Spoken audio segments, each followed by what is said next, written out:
The chips are stacked, the cards are on the felt, and the dealers are ready for the doors to open. It is poker's most anticipated day of the year. This is the table where it all happened, where 9 of us sat down last November, and I became the world champion of poker. This is the table where dreams come true. Here we go again. This is what we came for. It's time to rock and roll it. 7,000 strong have come to the Rio hoping to be him. Yeah. This is it. And dreaming of a $9 million payday. Yeah. Hellmuth wins the championship. But the journey ahead is long, filled with peril. Don't do it! Did this really happen to me? Passion. Clubs, punish him one time. And pure ecstasy. But in the end, there can be only one. This is the table. And the journey to get to this table begins now. It's showtime. It's day 1 of the main event, and as the masses move in, a future world champion looms. World Series of Poker. Hi, everybody. I'm Lon McCarran with Norman Chad, and we are excited to be back for the biggest event of the year, the World Series of Poker Main Event, presented by Jack Link's Beef Jerky. An incredible number of players have come from all over the world to the Rio, making this the second largest field ever, a mind-blowing 7,319 entrants. Ready to take it down. And today there are several bracelet winners and well-known pros, as well as 2 members from last year's November 9. Welcome back. Each is hoping to make it to the final table and ultimately take home the nearly $9 million top prize. And now to kick things off is 2004 world champion Greg Raymer. All right, we all know why we're here. We're all here because we want one of these. So let's shuffle up and deal. Lana, I can't believe I'm saying this, but Greg Raymer just gave me chills. Well, you better brace yourself, Norman, because at the featured table today, none other than Mike the Mouth Matusow. Maybe I'm getting sick. I might not win many pots today, but I'll keep you all entertained. Bracelet winner Jason Lester is all too familiar with Mike's brand of entertainment. I was looking forward to a nice, quiet day 1. Well, you know. I got microphones and cameras and Mike Matusow. It's time for our first step on the long road to that bracelet. No doubt it will be a tumultuous yet fun road with plenty of excitement along the way. Everyone begins their day with 30,000 chips. Jason Lester is under the gun on the Jack Link's Beef Jerky Pocket Cam, 7.5 offsuit, and he will not play. Lon, needless to say, I am stoked! Action on Alex Carr, ace-6 off. How old is this guy? He's actually 22. Yeah, and I'm Brad Pitt's body double. A raise from under the gun +2 to 250 with ace-6 suited for Mike Matusow. Matusow's first 8 World Series cashes were final tables, 2 of them bracelets. Matusow comes along from the cutoff position. You see the cut next to Mike's name indicates that. Gerhard Maurer now from Munich, Germany. We can only see the 10 of clubs. Looks like he missed whole card cam training. He makes the call to Alan Carter in the big blind, 5 tray off. He attended the same high school in Texas as Doyle Brunson. He makes the call too. 4 players in our first hand at this main event. I'm tingling. The flop 4, queen 6. Matusow and Carr with the same hand, a pair of 6s. Carter with an up and down straight draw. He'll be first to act. A deuce or a 7 gives him a straight. He bets 600. Carr now folds his pair of 6s.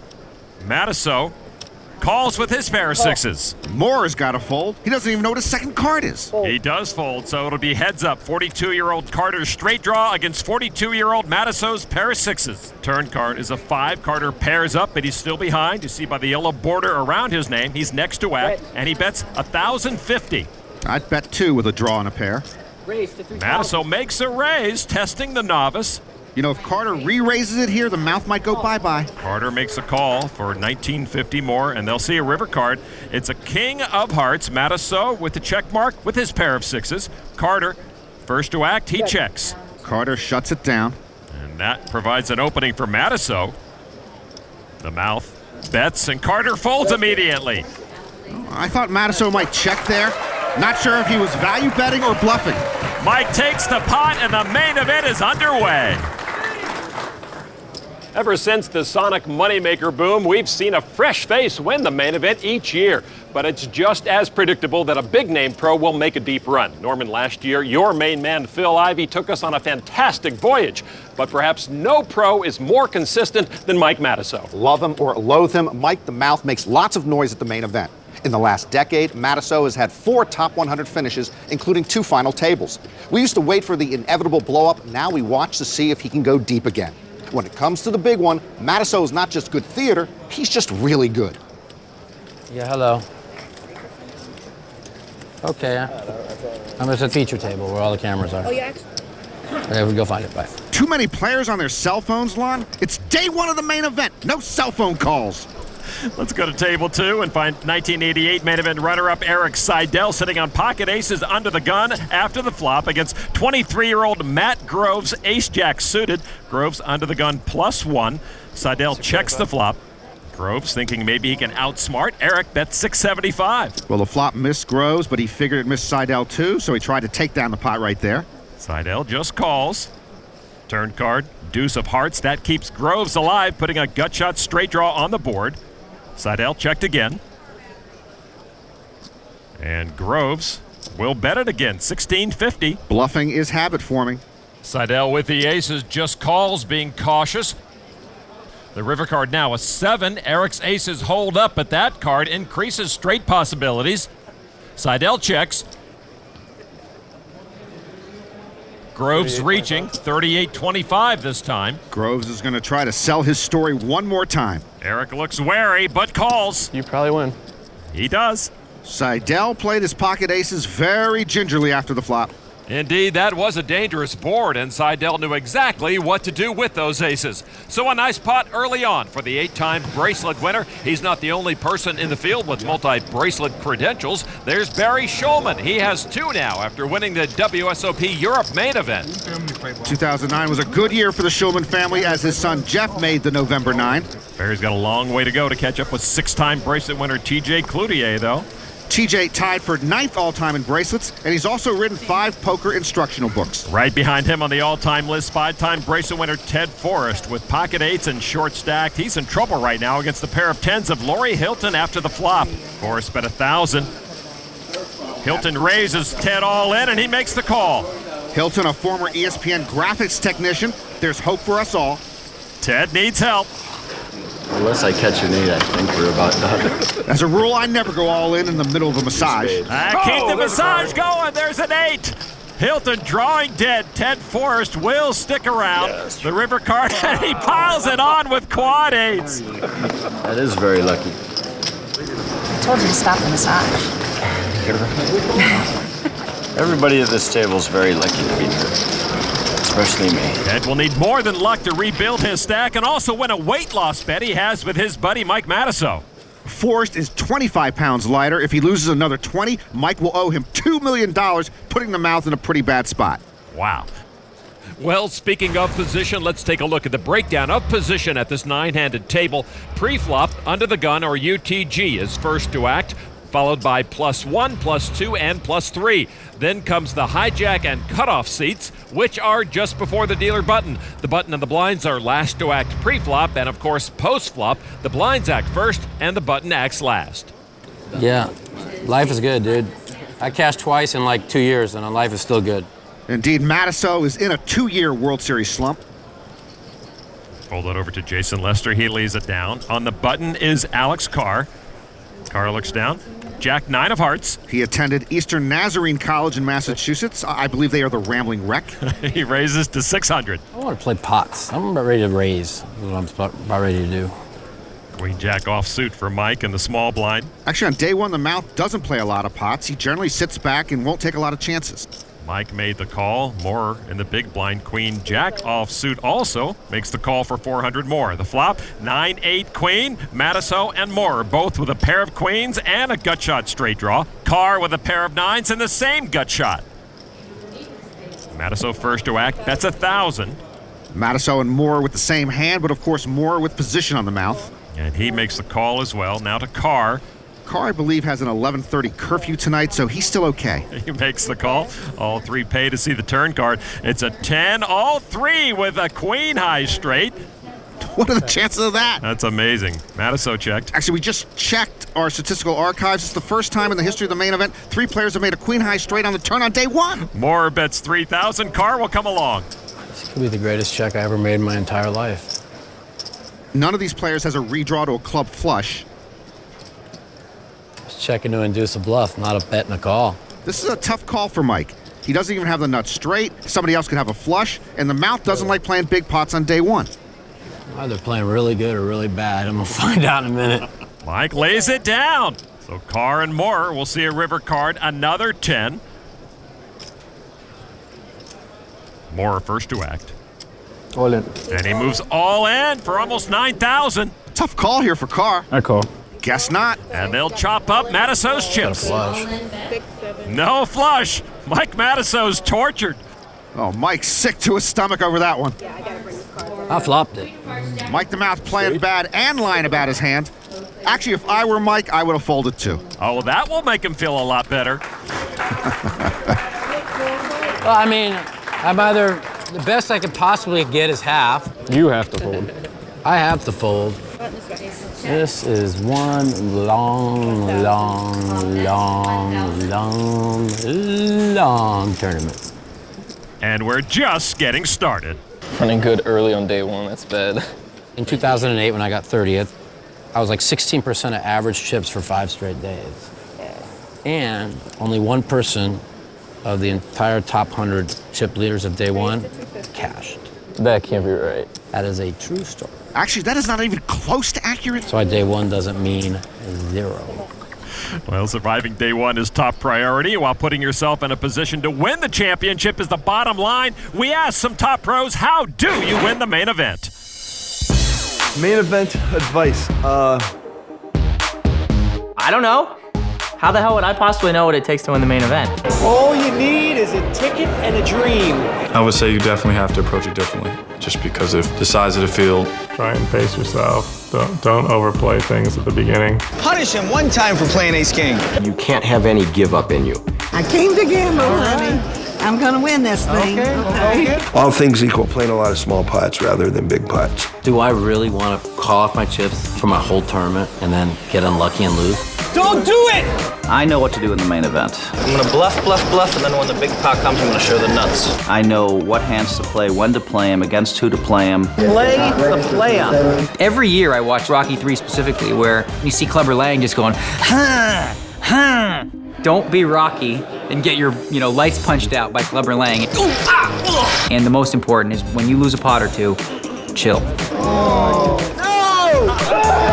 I think you just have to realize this what a grind it is. You have to make sure you get tons of sleep and eat properly and get a little bit of exercise in there. Everyone is bleeding in this thing. The trick is to bleed the slowest. That's what I'm talking about, baby. Yeah! A year ago, Joe Cata was the chip leader at his day 1 session, and he survived the grind to make some sweet history. A few men in the field tonight know exactly how sweet it is, like 78 world champ Bobby Baldwin. I'm telling you, win the tournament. You're the world champion. Nobody knows it. We know it, Chow. And when Bobby won it, he was the youngest main event champion at the time at age 28. An old man by today's standards, Chris Moneymaker was 27 when he won the 03 main event, starting the poker boom. Chris was not super young or super aggressive, but everyone since him seems like they are. The man who won it the following year, Greg Raymer, right now is in serious trouble. He needs to river a diamond flush or he will be crippled. Well, I knew you were strong, but I didn't think you were that strong. John Bennett trying to do the damage, and indeed he does. The 46-year-old contractor just won most of Fossil Man's chips. Bennett collects Raymer's chips, and Fossil Man collects his thoughts. From a starting stack of 30,000, Raymer now with just 1,200. You know it's bad when all you've got left are the green guys to play with. You're right, Norman. They are worth only 25 each. 5 colors of chips in play. The blacks worth 100, the blues 500, the yellow 1,000, the orange, the biggest chip in play right now, worth 5,000. I'm a happy camper today. Mike Matusow back in action at the featured table. Heads up right now with Alan Carter, who leads after the flop with just king high. Matusow flopped the diamond flush draw. 600. Matusow will bet it. 600. As Mike mentioned earlier, he finished 30th at the 2008 main event. Alan Carter was 182nd that year. Carter comes along for 600. Turn card, 9 of clubs. Matusow adds a straight draw. Carter's king high, though, is still best, and Mike checks. Could be a check raise. Check, check. You can't check raise when they check behind you. Another 4 on the river. Carter's no pair is better than Matusow's. Matusow bets 21.50. Really? It might work. I'm afraid you might be bluffing with the best hand. He's bluffing with the second best hand. You wouldn't do that, would you? Yeah. All right. Carter lays it down. Mike takes the pot. You want to show a bluff? This is your chance to put me on tilt. No? Can't show a bluff. All right, everybody. Mike usually loves to show a bluff. You think I play bad now, you should see me tilted. That's pretty bad. If I knew that, I would have showed you the bluff. I mean, why didn't you tell me that? I know. Mike will file that information away for future use. Meanwhile, out in the field, the future looks pretty bleak for Greg Raymer, the former world champ, staring at elimination. He got it all in pre-flop with pocket eights, but ran in to the pocket aces held by 23-year-old Mikhail Shalamov. What is this, Fashion Week on QVC? Turn card's a 7, Raymer, 1 card left. Raymer's gonna need an 8 or his main event is over. River is a 6, and the 0-4 champ is out. And he will sign the fossil away. Deep runs in 04 and 05 for Raymer, but out in a flash here. My second one. I guess I meant to win this. That's right. Second time the Russian has knocked Raymer out of an event. The main event is not discriminating in its cruelty. Bad luck on day 1 spells an end to the 2010 World Series for Greg Raymer. Back inside the Rio Poker Room, 2 of the past main event's last woman standing are in the field today. There's 2008's Tiffany Michelle and 2007's Maria Ho, who just knocked out Jeremiah DeGrief with pocket aces versus pocket kings. Both Maria and Tiffany got a taste of celebrity on the reality show The Amazing Race last year. Wow, is that obvious? Need to work on the poker face. Maybe Maria can get some acting lessons from actor-comedian Ray Romano, who's becoming a regular here at the main event. Ray in a hand with 21-year-old Martijn Scherp of the Netherlands on a board of Queen 666. Scherp checked. Romano bet 6,000. So action back to Scherp. And he lays it down. Everybody knows what I had, right? I don't. Do I have to show it? Sure. Pocket aces. Yeah. This is my 4th World Series. First time pocket aces. And it scared the out of me. You cannot be sitting on Everybody Loves Raymond money and complain about never getting pocket aces. At another table, pro Ted Forrest was thrilled to find pocket aces and is favored to double up against the flop pair of eights of Andrew St. John. The turn card is an ace. And Forrest will double up again and stay alive. Ted Forrest with his own taste of celebrity. He played himself in the film Lucky You. So that double up brings some relief to a man whose mind at the moment is utterly consumed each and every minute by a very bizarre and outrageous prop bet with Mike Matusow. We were at the Commerce Club and somehow this crazy bet just came up. He's like, I bet 10 million I can get down to 139. And I'm like, it's impossible. Right now I weigh 159. I've lost 25 pounds, another 20 to go. I feel great. I feel a lot better than when I was 184. It's hysterical to watch him like walking and running on every break, realizing that no matter how much he runs, his body won't go below 161. I try to walk and or run 10 or 12 miles a day. As soon as he eats anything because he's starving himself trying to do it right now, he'll gain back 10, 15 pounds. If I was a fighter, I would fight at 145. I mean, that's just the size of my frame. Dario Maneri weighs 145. I mean, you're talking about minuscule, crazy stuff. Yes! It'll be the easiest $2 million I'll ever make in my life. More power to him. If he wants to try and kill himself, I just made sure we wrote down in the will that I get paid if he dies, that's all. Ted's got to lose 20 more pounds in less than 2 weeks to win the bet. Ain't gonna happen. And even if it does, you think he'll be able to collect $2 million from Mike the Mouth? Ain't gonna happen. That will be fun to watch unfold. Back to the featured table. Mike Matusow down to 23,000 from his 30,000 chip starting stack. Action on Jason Lester under the gun. He finished 4th in the 03 main event. He lays it down, folded over to 26-year-old Las Vegas poker pro Rob Pisano. He will not play. Now to young Alex Carr. Queen Trey of diamonds. Carr has cashed 4 times at this year's World Series, all in no-limit hold'em events. Carr raised it to 800. Mike Matusow from the cutoff seat with 8-5 of hearts. And he will come along. The blinds are up to 150 and 300. Small blind folded, big blind fold, so Matusow and Carr heads up. The flop is 8 ace 9. Matusow with a pair of 8s. Carr picked up a diamond flush draw. 1,200. 1,200 is the bet. Young Carr bets 1,200. Matusow with bottom pair calls. By the way, you don't think poker's changing? The mouth is almost twice as old as Alex Carr. The king of clubs misses both on the turn. Matusow still ahead. Carr, 2,000. Carr continues to posture with his flush draw. Mike having none of it, raises to 5,400. The mouth playing really nice poker here, picking off the semi-bluff. But if the kid repops him, I don't know what Mike does.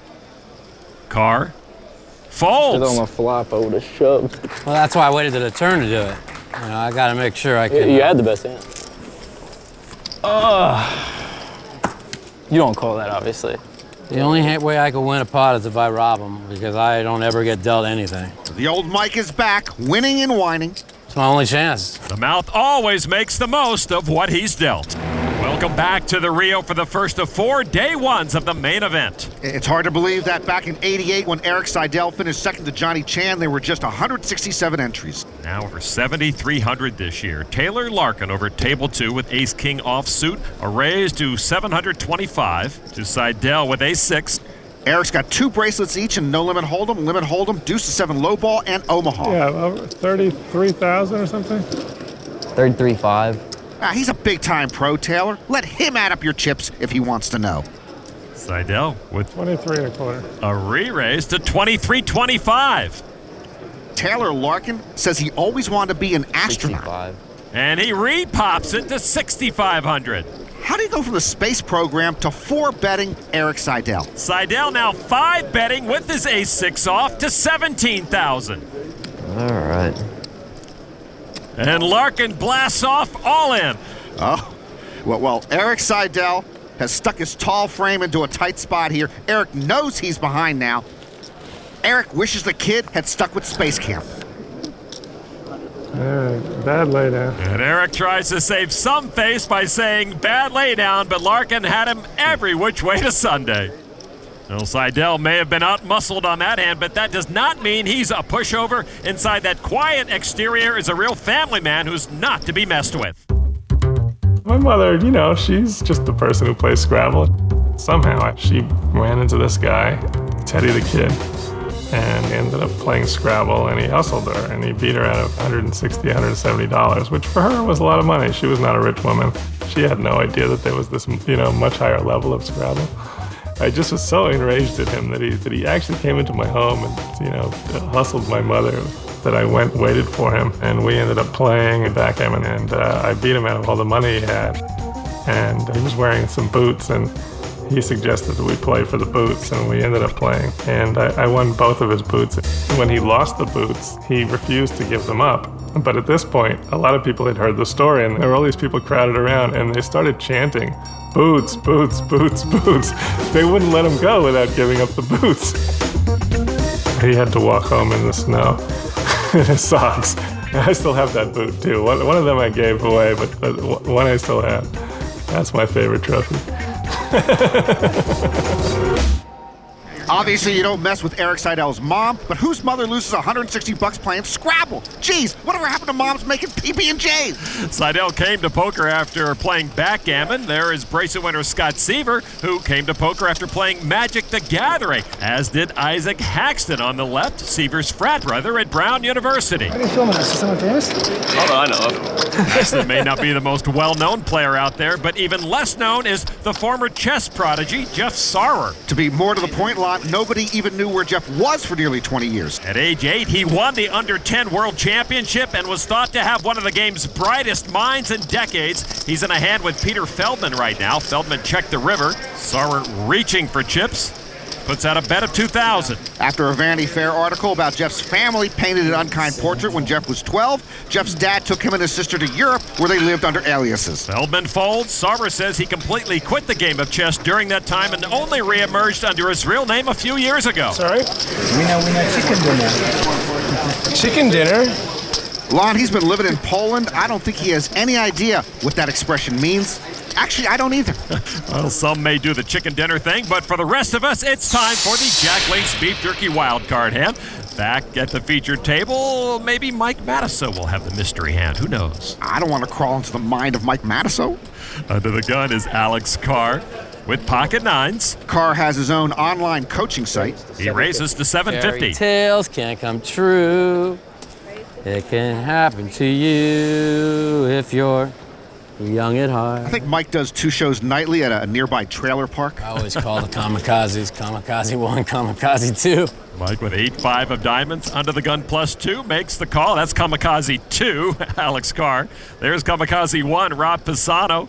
In the big blind, Pisano has the Jack Link's wild card hand. I got both kamikazes in the same hand. This could be a double or triple up for me. I'll put Pisano on Queen 10, the type of cards that get you in trouble, but I'll give him Queen 10 suited. Eeny, meeny, miny, mo. Catch a sucker by the toe. Three-way action. The flop, 7, 8, deuce, 2 spades. Matusow with a pair of 8s. Carr, pocket 9s, lead Mike Matusow. Pisano checks. Well, if he had Queen 10, he missed. Carr with pocket 9s, reaching for chips. And he'll bet 1,500. A pretty good flop for me, I better call. The mouth expanding his hand range. 8-5 suited again, last time from the cutoff, this time from under the gun +2. And both Matusow and Pisano call. Well, if Pisano's Queen 10 is suited in spades, I might have thought he would lead out or check raise. Jack of spades on the turn. Carr picks up a gut shot straight draw. Maybe Pisano just hit a flush. Then he's slow playing it. He checks. Carr checks this time. Now to the mouth. Mike's been dancing with the devil on a few hands today. He does bet 3,050. Usually he's not this active on day one. What does Rob Pisano have? If he check raises, he's got a flush. If he folds, he doesn't. If he just calls, I got no idea. Pisano with a check raise to 8,100. Big check raise. Carr folds. You know, the mouth could be drawing dead here. Pisano could have a spade flush. He could have 9-10 for the nut straight. He could even have a set. There are a lot of ways Mike doesn't have the best hand here. Matusow with just a pair of 8s. And he lays down. Let's see what Pisano had. Ace, king of spades. He had a flush. I'm getting good at this. Yeah, that's going to be the good instinct moment, maybe. No, it's called the Jack Link's Beef Jerky wild card hand. Instinct moment would have been if I checked the turn. Can't you guys see the bull? It's the Jack Link's wild card hand. Tough times continue at the main event. Back in the Rio Poker Room, you gotta love the main event with a cast of characters to rival a Broadway musical. They just like my hat. Good job, man. Lon, is that Sean Marion being eliminated? Yeah. Don't NBA players make enough money already? Leave us regular folk alone. Scattered amongst the sea of humanity are a few poker pros from New York City. Abe Mosseri, who won his first bracelet last year. He has 4 top 25s this year. With ace-jack, Abe just put Ken Black all in. Black holding king-jack suited. Black, a charter captain on a boat in the Florida Keys. Black catches a king on the flop to take the lead. No queen. Abe says yes, queen. It would give him Broadway. And it's a 6 of spades. Mosseri adds a flush draw. Oh, that blows. I got the aces, I got the queen. I didn't want to see the spade either. I got it all. I have 2 pairs. I got it all. Before you do it,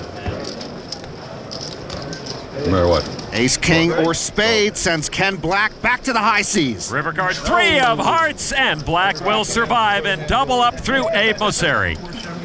Abe Mosseri wishes he were on a cruise ship at the moment. At another table. You want to look bad on camera, you better fold. That's the grinder, Michael Mizraki, who just bid 6,000 after the river into Brendan Reed. Reed, an amateur player from Toronto, makes the call. The grinder shows a full house. And the newly crowned Poker Players Championship winner will take that pot. The grinder keeps grinding. He's had a great 2010 World Series. As has his brother Robert, who had 5 cashes, including 3 final tables. Let's get back to our featured table and Mike the Mouth. If I raise, I don't ever have aces. Well, you didn't raise. If I limp, I have anywhere from deuce 5 to aces. That's pretty big range. Why am I telling you my whole entire game plan here? Ha! Because I use reverse psychology on y'all. Mike can say whatever he wants, but the numbers don't lie. You can see his voluntary hands or VPIP, that's hands he's played when not in the blinds, is at 32%. The average is in the mid-20s. But his aggression factor well below the average of 66%. This style isn't working that well. As active as Mike the Mouth has been today, that's a pretty low win percentage. Back to action at the featured table. On Mike Matusow, under the gun +1, ace-5 of diamonds, and Norman, his VPIP just went up, a call of 300. He's playing the weak ace line. Empires have tumbled because of the weak ace. Pulled it over to Alan Carter, entrepreneur from Louisville, Texas, with ace-queen, a raise to 1225. You know I don't like ace-queen either. Mike's kamikaze buddies fold their blind, so back to Mike. In my world line, I only play suited connectors and pocket fours. Mike makes the call for 925 more. Heads up, Carter and Mike the Mouth. The flop is queen 8-4. Carter flops a pair of queens. Matusow in deeper trouble now. Mike will posture, bets 1325. This could be a classic reprise of the Mike Matusow blow-up in progress. Carter just with the call. I think the Mouth wants his bet back. Turn card, 9 of diamonds. Matusow picks up a flush draw.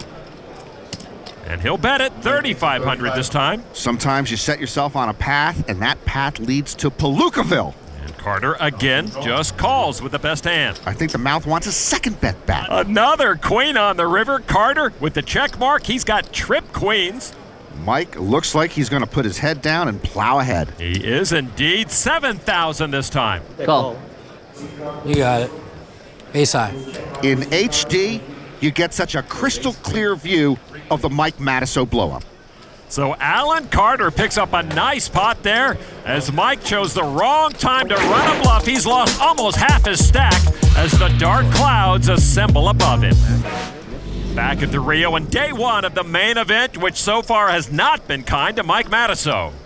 I mean, I've had one playable hand today. Two playable hands. You see the chip average in the room right now, just over 40,000. Mike Matusow well below that. Folded over to Rob Pisano. In the cutoff seat, ace-jack offsuit. Ace-jack's on my blacklist line. A raise to 900. One day I will publish the 100 most unplayable hands, and they all will involve an ace. For my money, that hand, pocket jacks, is the most unplayable. 3,100. He re-raises to 3,100 with the jacks. Before playing poker full-time, Pisano worked at Pepsi in research and development. Research and development? I think he just drank Coke all day. And he re-raises Mike all in. And it's a simple question for Matusow. Does Pisano have aces, kings, or queens? I always flat call with this hand. I can't believe I re-raised this. Matusow with a decision for all his chips. Norman, I think Pisano has stopped breathing. I did not see a pulse. The best hand I had today. Ace-jack's a good hand at Pepsi. But the pocket jacks are a very good hand for Matusow right now. All right, buddy. But Mike throws him away. One good laydown earlier versus Pisano, one bad laydown here. Pisano got away with one there. I think we were a coin flip, but I wasn't positive. By the way, I stand corrected. Mike did not want to play against Ace-King either. He has a day one small ball philosophy, and he didn't want a coin flip for all his chips. Get Sonny in here all of a sudden there, genius? Yep. You scared? Is that what you're telling the whole table you're scared? Steaming from that hand? If I was steaming, I would have just put it all in, wouldn't I have? Yeah, Mike folded pre-flop, but he has seen 26% of the flops, a little above table average. Over to table 2 and Eric Seidel. He and 2 others did see a flop of 5-5-4, which missed everyone. Seidel checks his 10-7. Peter Bardagoff checks his king-queen. Noah Schwartz leads with ace-jack, and he checks. Turn card now. Seidel with a pair of 10s to take the lead, and he'll bet it 1,800. Seidel getting a little low, just bet about 10% of his stack there. Bardagoff folds his king-queen. Schwartz now will make the call with ace-high. River card is a 7. Seidel improves to 10s and 7s. 45. And he'll bet 4,500. Schwartz can only beat a bluff. And he'll pay Seidel off. And Seidel shows him 10-7 is best. McLovin doesn't like it. 50-year-old Seidel is Schwartz's elder by 24 years, showing that poker is not always a young man's game, even if the fields seemingly get younger each year at the World Series. Plenty of older guys out there who can teach the young guys a thing or two, like 64-year-old Card Player Magazine CEO Barry Shulman. With a straight draw, he raised 26-year-old Andrew St. Jean, who folds aces up. Good. No bluff. No bluff one time. You asked for it. You're famous because you're sitting next to me. Yeah, I think it's because I got bluffed by Barry Shulman. But These Shulmans should be arrested for false advertising. They market themselves as tight aggressive, but they'll scallywag you from time to time. For me to have a 4 there, the way that hand came down. Barry trying to make Andrew feel a little better after that bluff, and it looks like two-time main event runner-up TJ Cloutier has been knocked out. One of the best main event performers ever. Bids adieu. I believe that is a hybrid, so he can use the carpool lane here at the Rio. Elsewhere, we find the mad genius of poker, 66-year-old Mike Caro. Let's watch genius at work, Lon. I bet 1,000. Betting in the dark, absolute genius. Four-way action to the flop. The flop is 6 King Jack. Caro's already bet on Canadian Will Molson, yes, part of the beer family. He folds to James Taylor, not the singer. Look at how genius moves and breathes. Participating in the strangest play. He calls. I am participating. And the most interesting man in the world folds. So heads up, Caro and Taylor. Turn card is a 9. This is also the strangest check in the history of poker. Absolute genius. Check's good. Taylor says check's good. River card is a queen. I would have made the very strangest bet in the history of poker, but now I'm just going to check. It's genius. Taylor will bet it. This really sucks because this would have been the greatest play in history. Genius is as genius does. Caught a queen. If you could show me anything but a queen there, see, this is what I had. The genius folds a pair of jacks. You caught a queen. Yeah, they're nuts. Whoa! The genius was bluffed. Good play. I like it. I like it. That was the strangest play in the history of poker. It was the strangest play. I'm proud of you. I think that was great. He may be the mad genius, but I never see him win. Yeah, now I gotta actually, be quiet and play poker. Now, that would be the strangest play in poker. Back to the featured table now. I could probably still talk and play better than all you donks. Crows crow, ducks quack, and Mike the Mouth talks. Nothing we can do about it. Here we go. Oops, Mike's first card, an ace, gets exposed. It'll go into the muck. That's when you know you're running bad. If this other one's an ace, I vomit and puke right now, that's all. All right, let's see what it is. Uh-oh, bucket to the feature table. Oh, he shouldn't show it. I told you I vomit and puke right now if the other one's the ace. By the way, is there a nuanced difference between vomiting and puking? For Mike, there is. Well, Mike now out of the hand after turning over that other ace. He's gone. I mean, you really have to be kidding me. Really. I mean, you really have to be kidding me. Car raised. The dealer flips up my card, I would have had pocket aces. It was like the first time I've even had a playable hand all day. I thought he had 2 or 3 playable hands. Now he's unofficially down to no playable hands. Card takes the blinds and antes. Can a human being really truly run worse than that? Did the dealer flip up the first card all day and I would have had 2 aces? After I've sit there and looked at Jack friggin' deuce for 4.5. It is getting late. Day 1 is nearing its conclusion. 336 players have been eliminated so far. We began the day with 1,125 players. Right now, the current chip average in the room is just under 43,000. At one of the outer tables, actor-comedian Ray Romano, hoping he is not the next one eliminated. He's in a hand right now with Martijn Scherp. Ray's got to avoid a 3, 6, 7, 8, or diamond on the river. River card is an 8 of diamonds. Scherp rivers a straight flush to send Ray Romano packing. There's no justice for funny men. Good luck. We'll pound it. We'll pound it. Yeah. You know. No, come on. When Ray had no money, he shook hands. Now with more money than God, he bumps fists. Norman Ray should know the way to the exit by now, shouldn't he? Elsewhere, 03 champ Chris Moneymaker about to see a river card with Michael Swimelar, almost 7,700 in the pot. It's a deuce of spades. Moneymaker reaching for chips. Yeah, that's fine. Former world champ bets 4,200. Swimelar calls. Moneymaker shows a jack high straight. Swimal Arbucks. I root for Chris Lawn, not just because we're all here largely because of him, but because he walks around every day with a big burden on his back and handles himself very nicely. Over to bracelet winner Michael Mizrachi. He just put out enough to put Alexei Yuzakov all in. Big turn bet. Don't know if Grinder wants a call or a fold. Yuzakov gives up his hand. The Grinder seems very relieved he did so. And Mizrachi's aggression wins him that pot. You was better than paraphrase. I don't know, depends what the river is.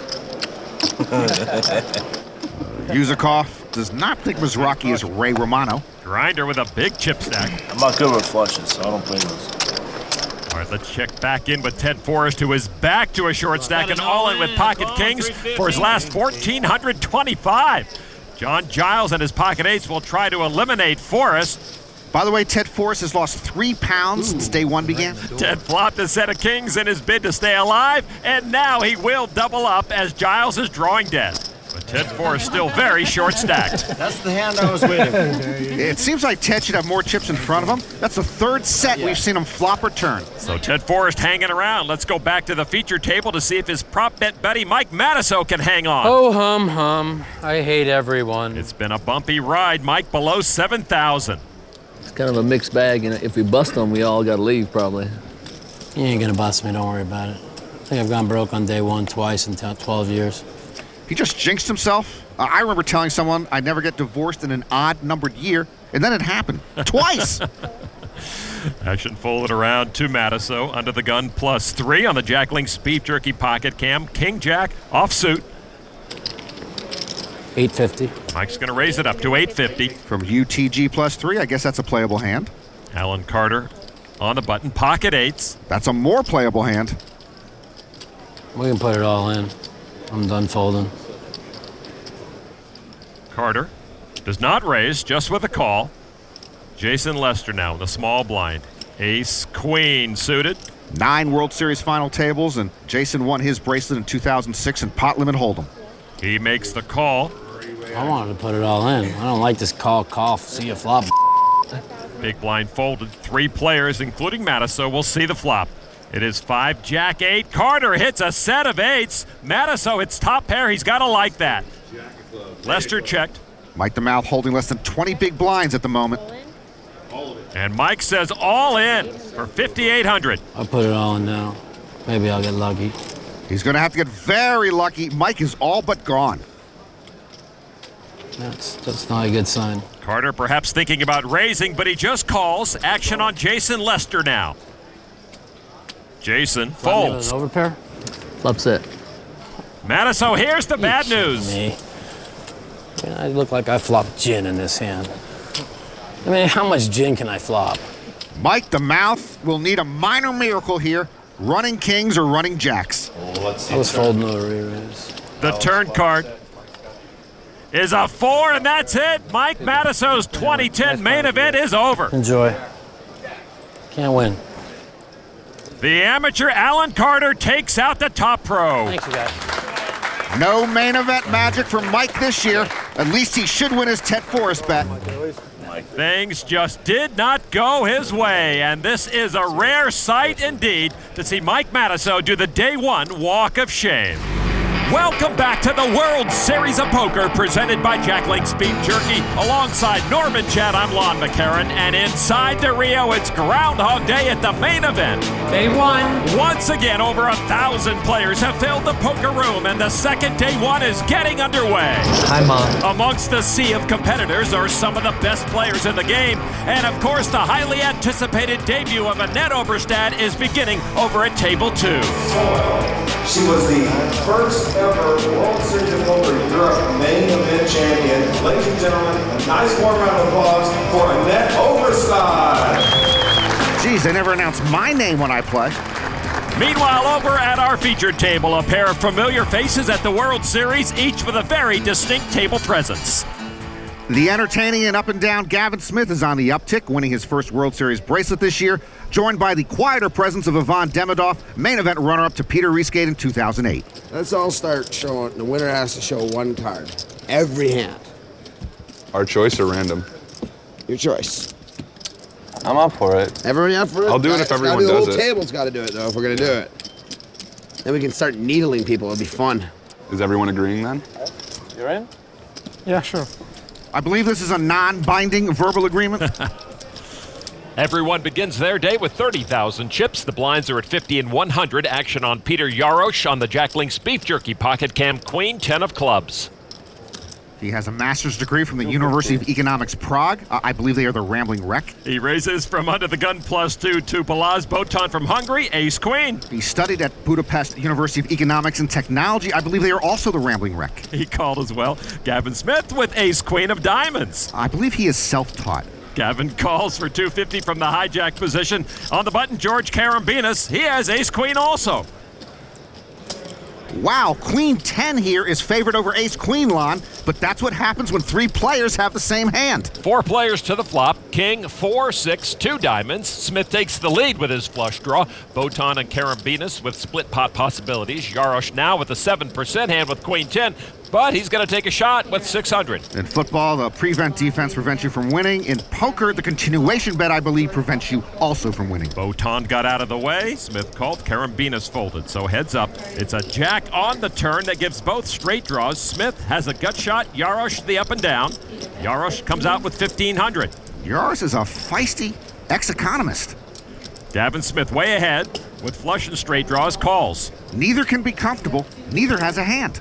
River card, 3 of hearts. Gavin's best with ace high. Yarosh first to act, as you see by the yellow border around his name. He bets 1,500. The value bet bluff. And Gavin can only beat a bluff with his ace high. Can Gavin call this? No, he can't. Yarosh wins. And he needles me.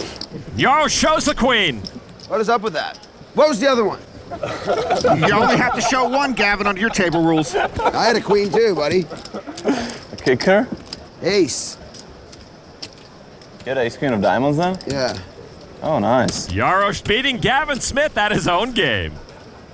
Norman winning a bracelet can mean many things. For young upstarts, it may be a breakthrough moment. For old-timers, it can cement a legacy. Gavin Smith finally won his first this year, and doing so meant he could at last cross his name off that notorious list of best players never to win a bracelet. Gavin had to wait until the age of 41 to bring home that elusive bracelet. Quite a contrast to the otherworldly Annette Oberstadt. At the age of 18, she won her first, taking down the main event at World Series Europe. And now the 21-year-old wunderkind has people wondering if she might be poker's next big thing. And there she is, and what a welcome mat for Annette at table 2. She just flopped a full house against 4 others. 3 have checked to her. Annette with 4s full of jacks bets 1,025. Brennan Steffens flopped trip jacks. He's got to think he's best. He makes the call. Johanna gets out of the way. Rich Belsky folds to Corey Garrity. He says no thanks, so heads up to the turn. Annette sitting pretty here with 1 passenger to the turn. Turn card. Oh my, a 7. What a card. Steffens turns a better full house. Where did that card come from? Oberstadt with her full house. That's 25.50. No reason for Annette to slow down. Steffens only 21, Lon. He's actually younger than Annette, but already he's picked up some acting skills. He looks pained over there, and at the moment, he has the stone-cold nuts. Cool. Oh, he says just a call. Very nice. A smooth call from the youngster. All right, let's see what the river brings. It is a queen that changes nothing. Steffens with the best of the 2 full boats. Annette will lead out again. Why not? 5,050. 12,000. Steffens now raises to 12,000. And Annette's thinking, where does that raise come from? And I don't see how she can get away from her hand. She's getting almost 4-1 on a call. So ugly. Oh, she's thinking about it. So sick. Heck, if I'm her, I might re-raise all in. What do you think I have? I'm hoping like pocket 8s. Does that mean you have a flush? What's a flush? Oberstadt, a fan of Daniel Negreanu, and she's taking a page out of Daniel's book here. Friendly conversation, fishing for information. Annette lays down her full house. Wow. Cross her off my home game list, Lon. I couldn't have laid down that hand. That is a pro's fold, and Steffens takes the pot. I'm gonna look like a donkey if I was wrong. No, not a donkey. She looked as advertised, a poker prodigy. Amazing that Annette got away from that hand. Out in the field, someone who's already enjoyed a remarkable poker career, Dan Harrington in a hand right now with Batman. He couldn't bring Robin, just one crime fighter per hand. Dan bet 9,000, Batman lays it down. All right. Batman's arch enemy wins this round. Dan Harrington, you diabolical fiend. Batman is no match for the green-hatted Red Sox and the 95 world champ. Elsewhere, another former champ has just been knocked out. 06 winner Jamie Gold. Geez, the valet hasn't even parked his car yet.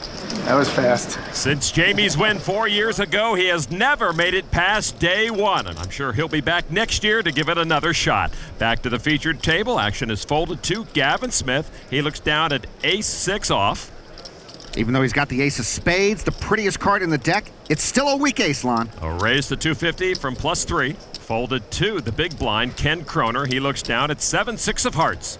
Graduated from the Rochester Institute of Technology. Don't tell me they're the Ramblin' Wreck. I believe so.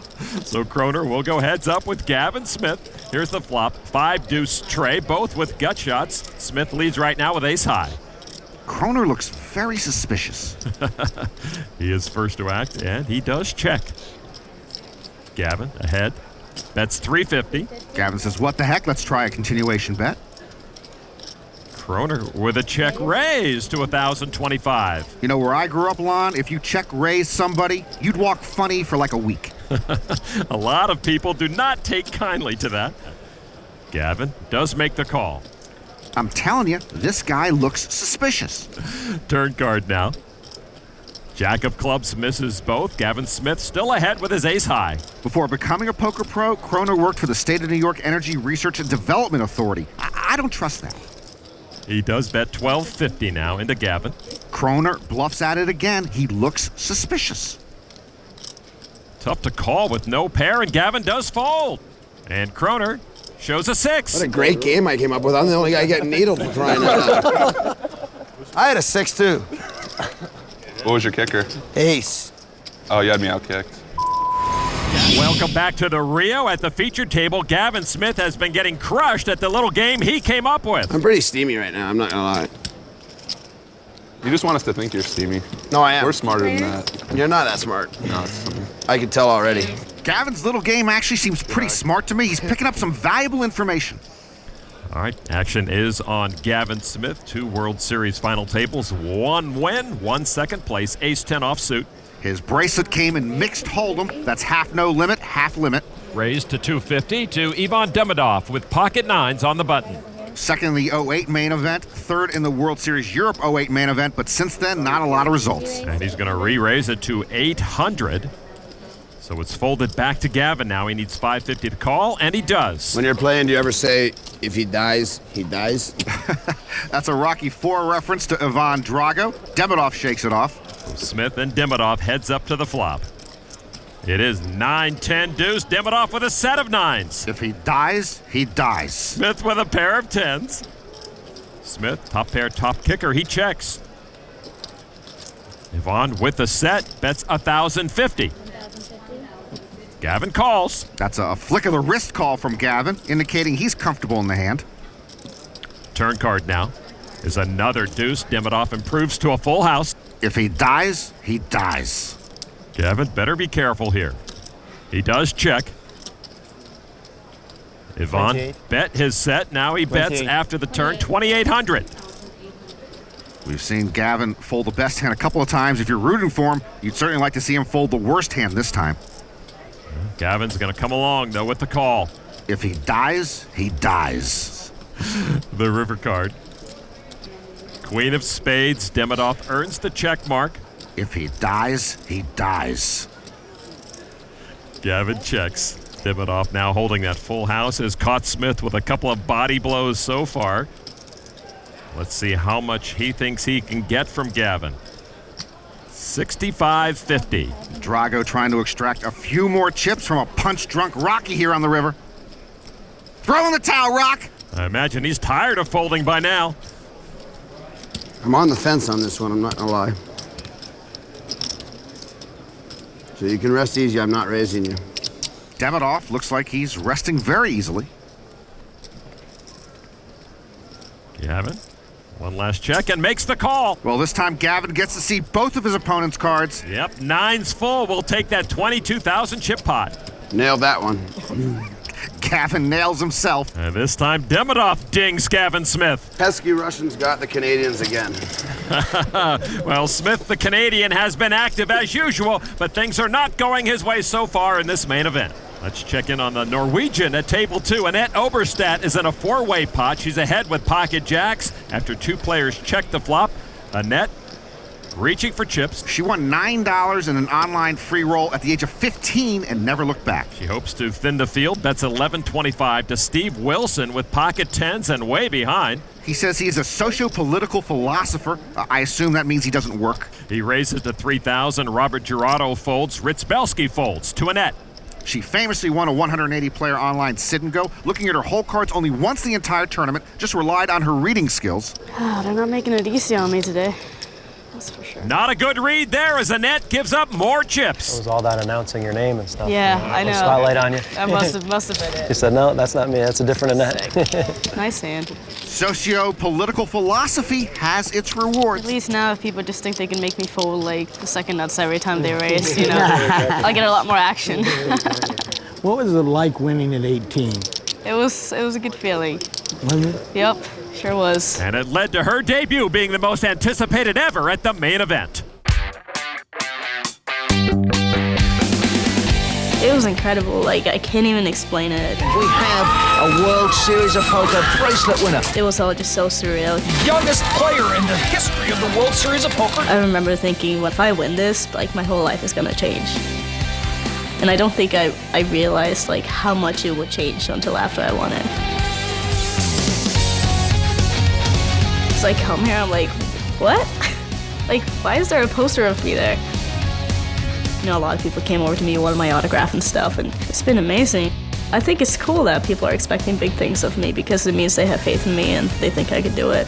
But, you know, it's still a long shot, so we'll see what happens. Expectations so high for her here. 4 cashes in her World Series debut. Unspectacular, but solid. Out in the field, another woman who has grabbed a lot of attention leading up to the main event, the UK's Liv Boeree. Earlier this year, Liv won an EPT event worth 1.2 million euros. She's tangling with Kevin Isofano, a Las Vegas poker pro who just put out a river bet. Boeree calls and loses. In college, Boeree studied astrophysics. That's out of my league. And she just made her night a bit more difficult there. Another talented woman in the field, cash game specialist Thuy Doan, currently in a hand with Ching Hai Pan. Pan put out 12,500. Doan, another smart one at the University of Virginia. She majored in international relations. 24-year-old will look for a better spot and lay that hand down. Elsewhere, Erica Schoenberg in the field today. She's been to 1 World Series final table. Like me, she is a former model and personal trainer. Erica's bet induces a fold, and she'll take that pot. Erica had 1 small cash already at this year's World Series. Erica's boyfriend is also playing in today's field, bracelet winner Eric Lindgren. Why would she take this loser and a half? Eric is getting short-stacked. He flopped a flush draw against Fabrizio Ascari, who flopped queens up. Eric checks the flop. Ascari, 36 years old, from Italy.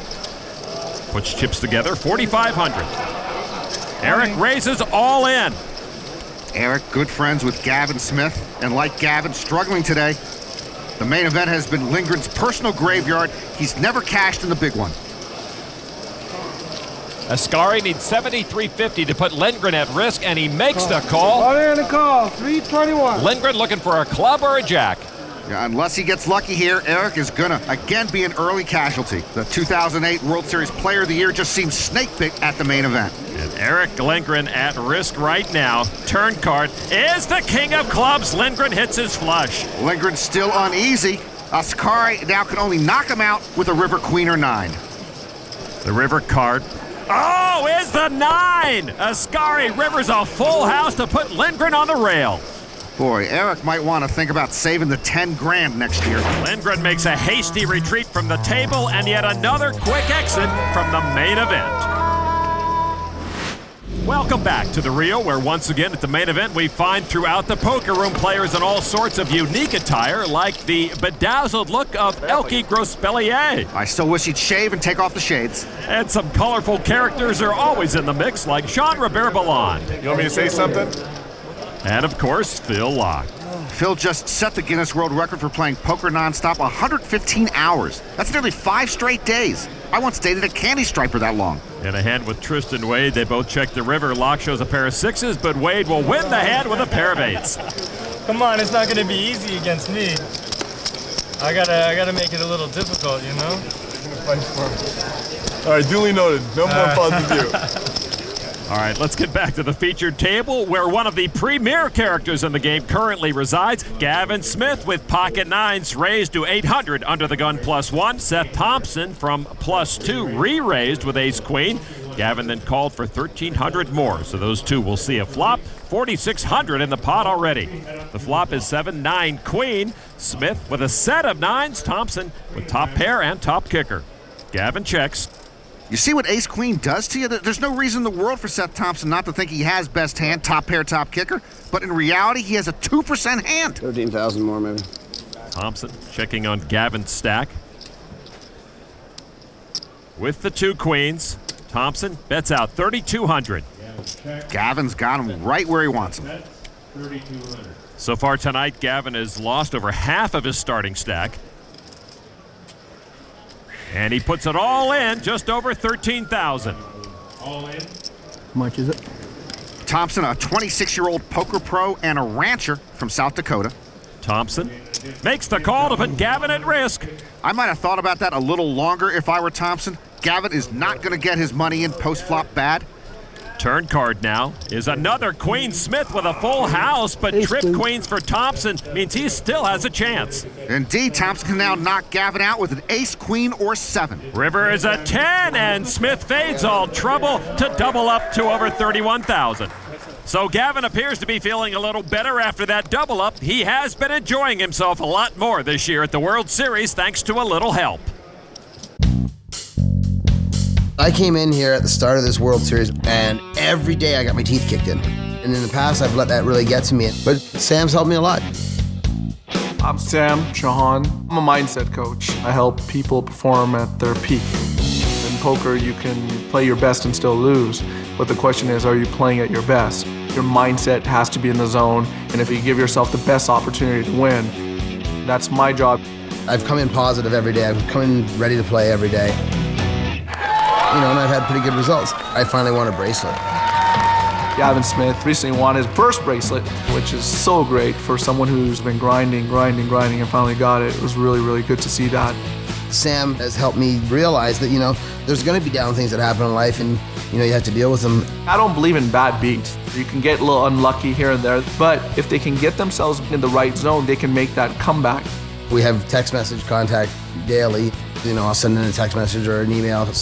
Tell them 5 things I'm grateful for. I mean, look at my life. I'm not that educated, 41, overweight, and I'm playing a game for a living. I mean, that's pretty lucky if you think about it. There's no reason for me not to be positive. See, I've made so many mistakes, I'd probably be a really good life coach, right? I can tell people where not to screw up like I did. Well, Gavin not screwing up lately. It's all good. He's got his first bracelet. He's engaged with his first child on the way.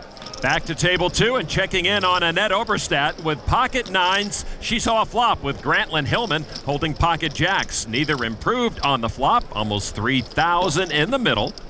Annette can't get any traction in her main event debut.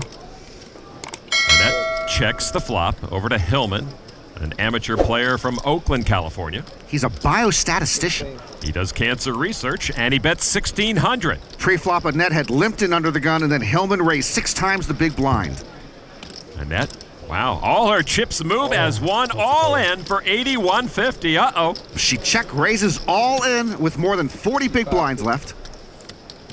Hillman needs 6,550 to put Annette at risk. There's already a lot in the middle, Annette. He could end Annette's main event right now. I'm not good enough to fold this. Even though, I'll call. You're not slow rolling with an overpair, are you? It's jacks. Annette disgusted, and she's all but out of here. It's not a slow roll in the main event. It is when I have 6K left. All right, darling. Annette a little snippy there. No slow roll from Hellmuth. He thought about not calling. He's a biostatistician. She's the poker pro. She should act like a poker pro. Turn card is a 9, and that hits her set to find life. See, there you go. It's a good card for now. Oh, please. Didn't deserve it, though. That's how the pros do it, huh? She is bursting inside. Annette now must just dodge a jack. The river card is a queen. It had to be paid, and it was a diamond. It scared Annette. Nice hand. But she will double up. Still didn't deserve it. That's why I don't do this for a living. Skill keeps you. Annette Oberstadt still has work to do, but she must be living right, getting lucky on the turn there, and her first main event will continue. Barbara Enright is the only woman to make a main event final table. Annie Duke has finished 10th. Other women have made deep runs but have fallen short. Everyone is wondering if Annette Oberstadt is the one to make that run to the final table and the World Championship. Annette caused a little stir when she told ESPN The Magazine recently that, quote, girls suck at poker, end quote. For another online poker savant, Elke Grospellier, things are looking grim as he faces elimination and now does see his last river card of this main event. It's a shame when you dye your hair and your day ends so soon. Elke finished 122nd in last year's main event, but he hits the rail here on day one. Another daunting online presence, Phil Galfond or OMG Clay Aiken and Twee Doan are looking at an ace-high board with 3 hearts. Galfond is a multi-platform powerhouse, great high-stakes player with his own instructional website, and he won a PLO bracelet in 2008. Doan had checked. Galfond puts out 6,200. When Doan was at Virginia, she became friends with brothers Hack and D. Dang, who became a couple of online high-stakes monsters, and that helped refine her game. Doan cashed for about 30,000 in last year's main event, but she'll lay that hand down, and Phil Galfond will take the pot. So Twee Doan's chip stack shrinks, but whether she is winning or losing pots, she is thrilled to be back at the poker table after enduring a very traumatic health scare. After I graduated from college, I noticed that there was a lump behind my knee. I went to a doctor and had it checked up, and it was eventually confirmed that I had cancer. I started chemo, and it didn't really do much to shrink the tumor. It just got to become so painful that I couldn't take it anymore. It was either my life or my leg, and I just had to go with the surgery. After my surgery, and I was like, how soon can I get this leg? I really need to be in Vegas this summer. She really is probably the toughest person that I've ever met. I mean, this is a girl who is young, who got cancer, who has lost one of her legs, you know, and I have never one time heard her complain about it. Oh, no. The poker world watched her go through this fight, and I think it's an inspiration for anyone watching it.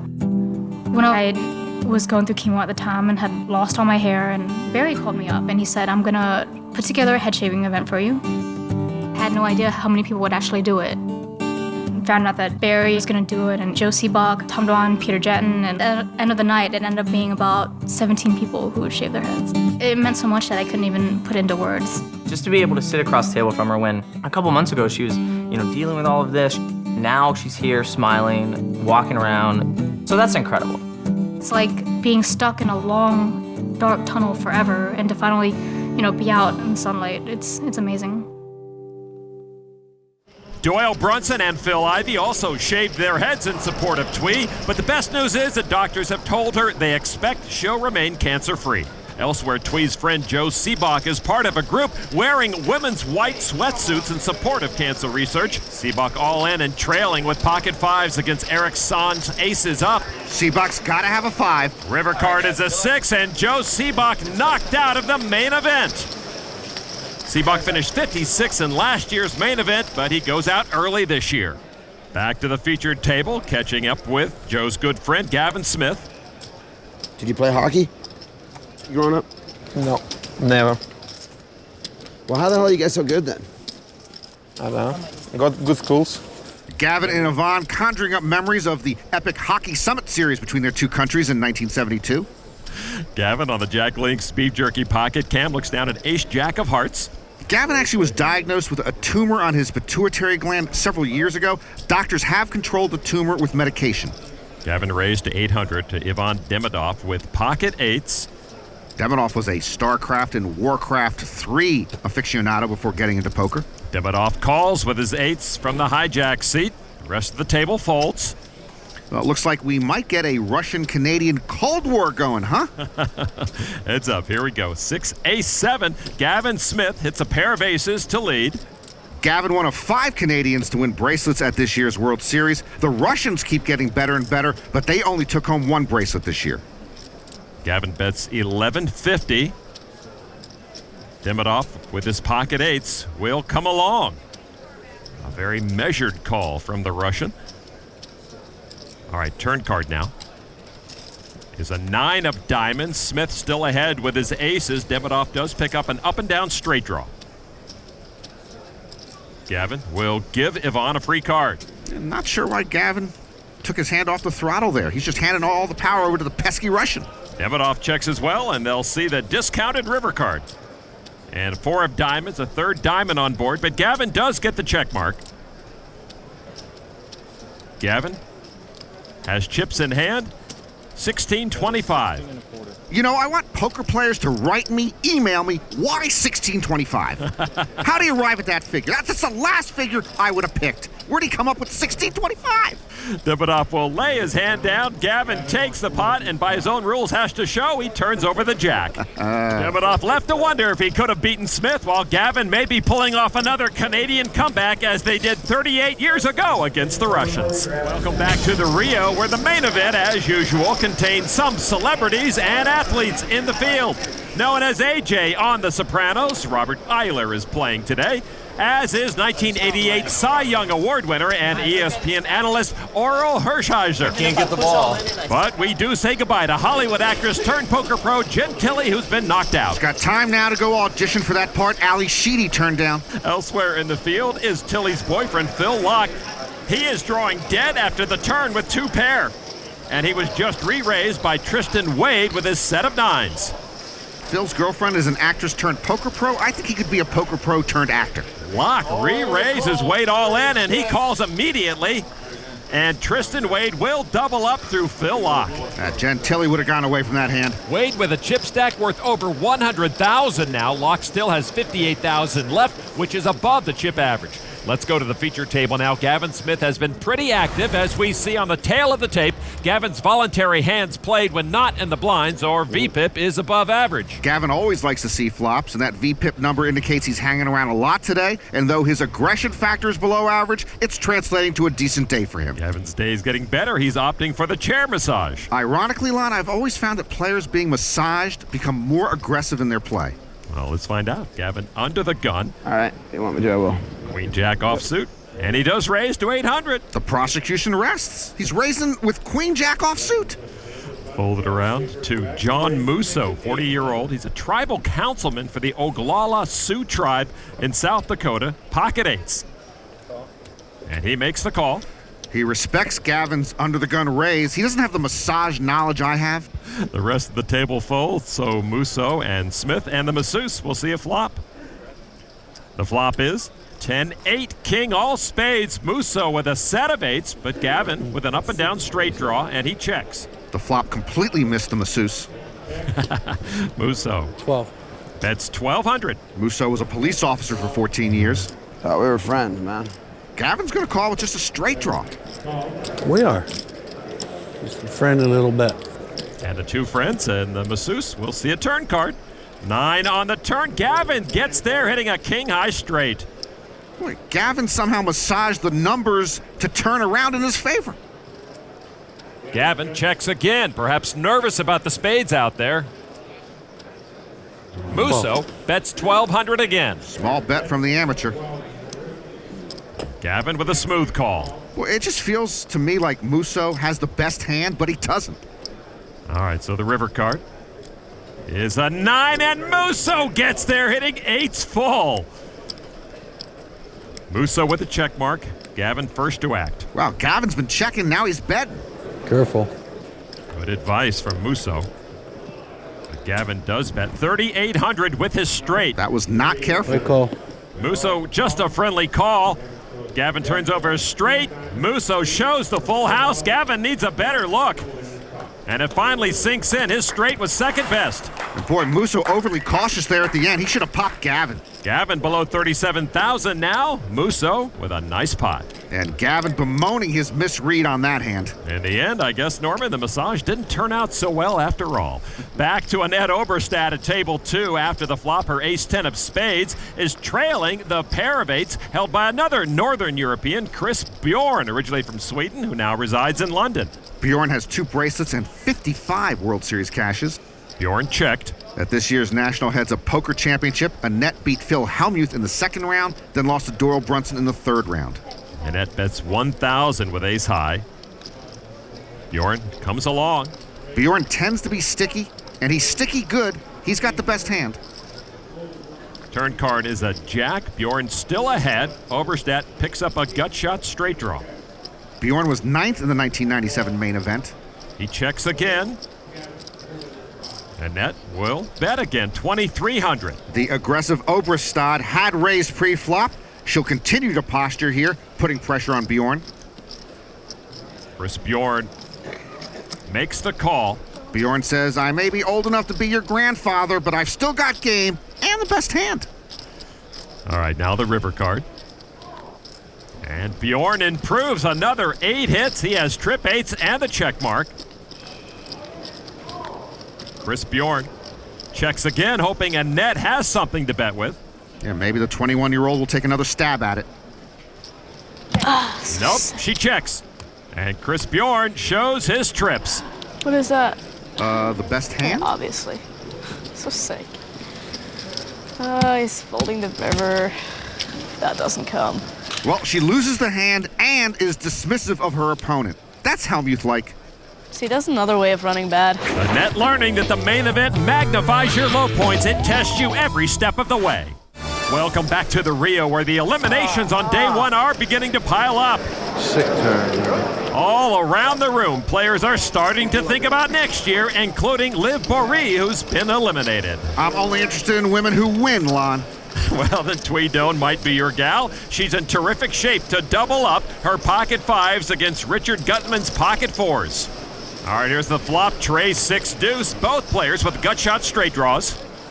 Doan made a final table here in No Limit Hold'em in 2008. King on the turn. Doan 1 card from a double up. Don't want a 5. She's got to dodge a 5. River card is an 8, and Doan will win that hand and double up to 9,500. She's still a long way from her starting stack of 30,000. Still going after this one, though. He's still got to double me up. Doan with work to do, but she's hanging around. Over at the featured table, Norman, it's once again your chance to play along as we do play the Jack Link's Beef Jerky wildcard hand. Several Ivy League schools, Lon, have contacted me about becoming a wildcard adjunct professor. Congratulations. Action on Balázs Botond. The Hungarian has the Jack Link's wildcard hand. What do I know about poker pros from Hungary? Nothing. I couldn't even find Hungary on a map if it were a map of Hungary. Botond from the hijack position raises to 800. Queen 8 of spades for Gavin Smith in the cutoff. From the hijack 2 in front of the button, I think the Hungarian has a weak ace. I'll put him on ace 6 suited. Gavin calls for 800. Gavin wants to play from the cutoff. From the big blind, Ivan Demidov, 8-7 of clubs. He needs 500 to call. And that's what he does. So we're going to have a Russian, a Canadian, and a Hungarian being analyzed by an American whack job. Here's the flop. 9 ace queen. Smith with a pair of queens. Any clues on Balázs? Told you had a weak ace. Demidov with a flush draw. He'll be first to act. He checks. The Hungarian's playing the weak ace, and he doesn't know where he's at now with a pair of aces. It's a weak ace whether you're born in Birmingham or Budapest. Checked over to Gavin Smith with middle pair. He does bet at 1650. Gavin likes his queens, and I think Demidov likes his club draw. Demidov very carefully announces raise to 4450. I love Demidov's game. You never know where he's at. And by the way, if Botond does have an ace, he has the best hand at the moment. And he calls. Gavin now lays it down. Suddenly, Gavin doesn't like middle pair. Kinda wish I had checked that flop now. Who you looking at, punk? You've got a weak ace. Botond heads up with Ivan Demidov now. Turn card. is a 2 of clubs, and that gives Ivan Demidov a club flush. Of course. Yeah, the weak ace, I believe, was the ruination of Genghis Khan. Demidov first to act. With his 8-7 of clubs in hand, he bets 6,000. Botan in no man's land. No man should be where he's at right now. So you're saying with a pair of aces, he's going to make this call. I think he's calling drawing dead with a pair of aces. There is an old Hungarian term for that. Stupid! River card is a 9 of clubs, so 4 clubs on board. That could complicate things for Demidov. Yeah, I don't know if Ivan likes seeing 4 clubs out there. He's only got an 8 high flush.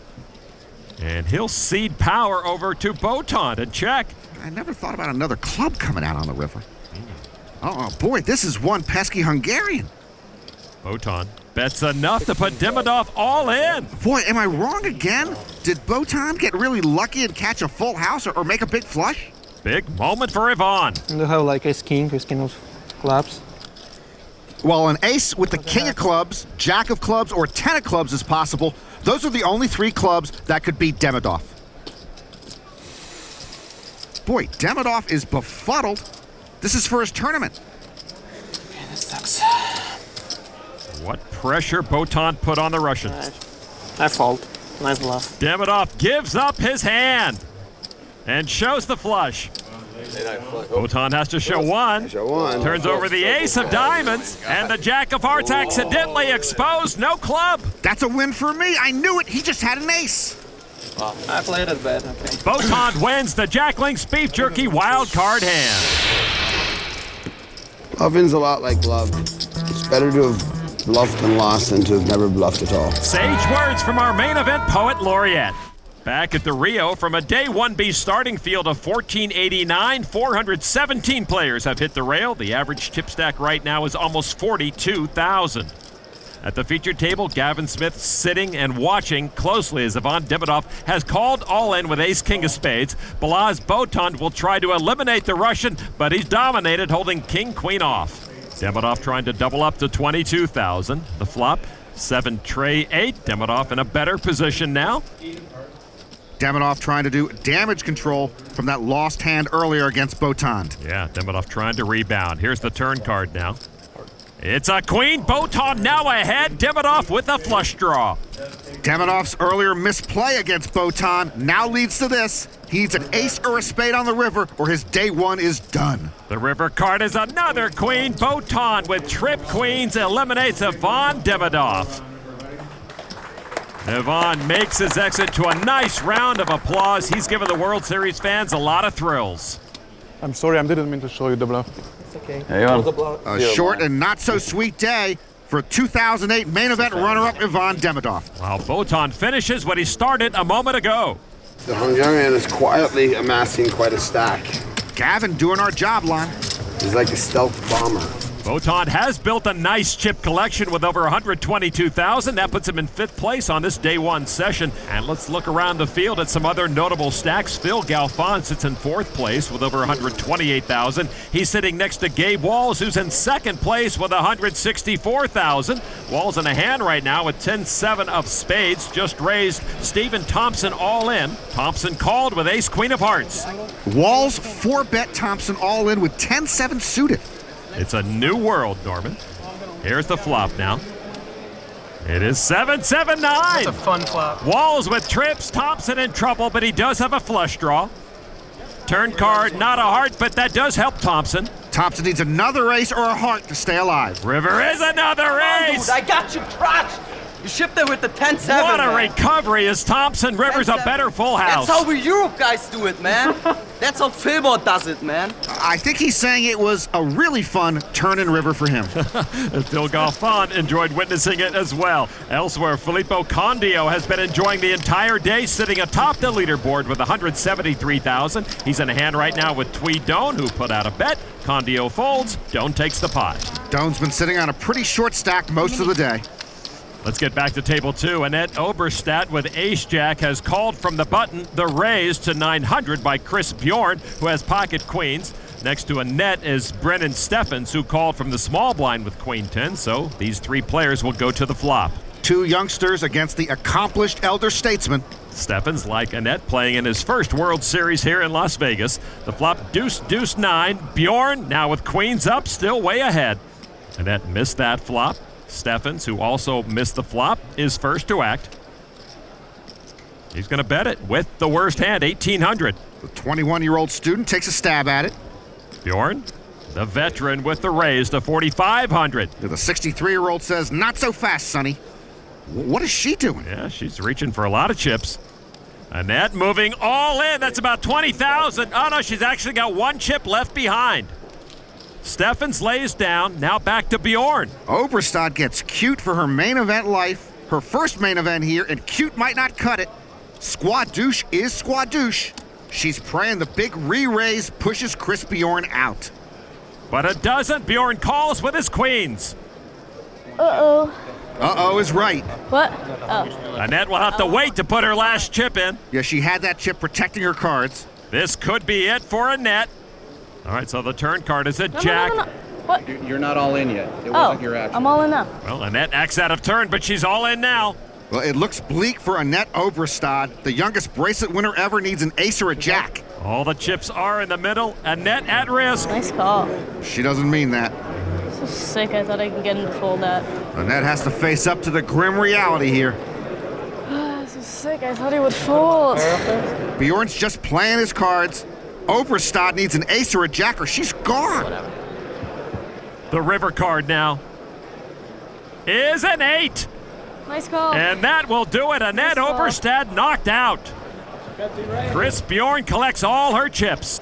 An inauspicious Las Vegas main event debut for Annette Oberstad's tremendous talents. Indeed, Norman, she is a highly skilled player who will continue to make a lot of money at this game. But Chris Bjorn stacks the last of her chips. So after 3 years in the making, Annette Oberstad's highly anticipated main event debut is over on day 1. The masses are flooding into the Rio Poker Room as a whole new group of players begin their main event journey. Feel good. What really stands out today are the familiar faces scattered throughout the field, like Steve Begleiter, who was among last year's November 9. High-stakes players like Tom Dwan and Patrick Antonius are hoping for a big payday in this tournament. And two-time main event champ Johnny Chan leads a pack of 8 former world champions in attendance, hoping to make another run at the title. You know, this is the one he's count, baby. You know what I mean? But the one former champion not yet in attendance is Phil Hellmuth, who will be at table 2. Another Poker Brat entrance? I just can't wait. Meanwhile, currently seated at our featured table is the 2009 main event champion Joe Catta. Last year, he went through much of the field anonymously. Now, he's one of the most famous names in the poker world as he looks to defend his title today. What do you do for a living? This? Yeah, who doesn't play poker for a living these days? Just hoping for a different response. Catta sizing up his competition here at the featured table. Everyone looking to capture the main event bracelet, as Joe Catta did last year. Everyone began with 30,000 chips. Action is on Alex Gregory from Tampa, Florida on the Jack Link's Beef Jerky Pocket Cam 7.5. Gregory is a scrap metal buyer. That means he buys scrap metal. He raises to 600 from Under the Gun +1 over to Joe Catta with Pocket 9s, his winning hand from last November. And he's JCatta99 online. He loves 9s. He does call for 600. Ed Ross, ace-7 of clubs from the cutoff. He tapes every World Series telecast on ESPN, which means he should know I don't play ace-7. And he makes the call. 3 to the flop. Deuce 6-9. Catta with a set of 9s. Ross does pick up a club flush draw. Gregory with a gut shot straight draw. Something for everyone. Gregory checks. He needs an 8 for a straight. Catta checks his set. Ross in position with the nut flush draw. A good spot for Ross to take a shot. Bets 1,100 with that draw. Now to Gregory. Gregory has what I would call a scrap metal yard hand. He makes the call, though. Catta, raise. With the best hand, decides to check raise to 5,000. Catta announces himself. Hey, folks, I'm the world champ, and I've got the best hand. So what will the two amateurs do against the world champ? Ross makes the call. Gregory's hand is the poker equivalent of bad scrap metal. Bad scrap metal, son. Now he is thinking about it. And he decides to fold. 2 players. So heads up, Ross and Kata to the turn. It's a 6 that pairs the board. Kata gets the check mark with a full boat. Boy, this kid runs good. Almost half the pot, 6,500 is the bet. Ross with the nut flush draw, but he knows from watching all our shows that the check mark you just mentioned means he is drawn dead. And a 7 into the muck, and Joe Kata, the world champ, will take that pot. I guess the kid still has it. Joe Kata begins his defense in strong fashion here on day 1. Norman, it remains to be seen how long Joe Kata will hang on to the title youngest main event champion. No doubt his record of 21 years, 11 months will be hard to break. A still absent Phil Hellmuth held that moniker for 2 decades. But that title may be the only thing these two champions have in common. Joe Kata drives a Jeep. Phil Hellmuth takes a limo. Joe walks quietly into the poker room. Phil needs to clear his entrances with the Las Vegas Chamber of Commerce. Joe is mild-mannered at the table. Phil is Hannibal Lecter with chips. But they have each won the big one, and who knows, maybe in 20 years, Joe Kata will be the new poker brat. Well, it may not take that long, Norman, if he keeps going 0 for 16 in World Series cashes as he did this year, and he's hoping to turn that around here in the main event. Meanwhile, over at table 2, everyone's still awaiting the arrival of Phil Hellmuth, who may now have a target on his back. So everyone's clear. After Hellmuth gets here, we have $100 ahead. Anybody that takes him out gets the bounty from the table. Yep. I've got my 100 right here, Lon. Who do I give it to? Well, even when he's not here, Phil is always the center of attention. Out in the field, 10-time bracelet winner Johnny Chan is getting a lot of attention. Chan just called the all-in of Matt Lessinger, who flopped a set of 8s, but Chan with a set of 10s and most of his chips in the pot has a chance to get a leg up on the field. Lessinger gets no help on the river. He's knocked out, and Johnny Chan has a bunch of chips. So Johnny Chan essentially is starting this main event with twice as many chips as everybody else. That doesn't seem entirely fair.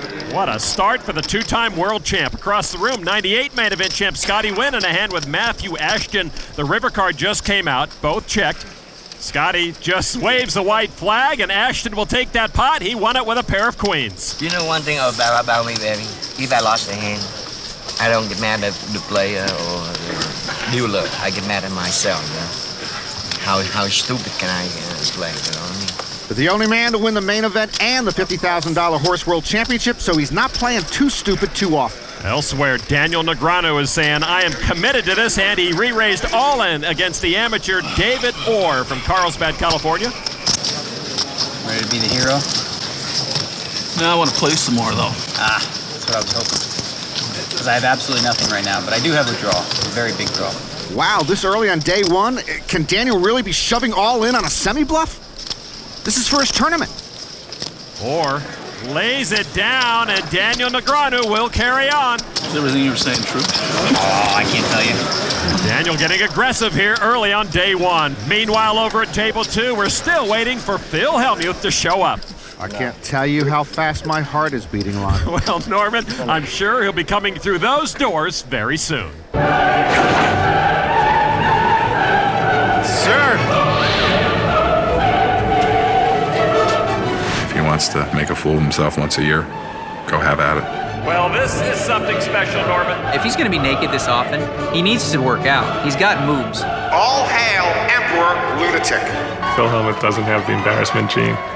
So this year, I'm sure it'll be even more ridiculous. I'm sorry, he looks preposterous.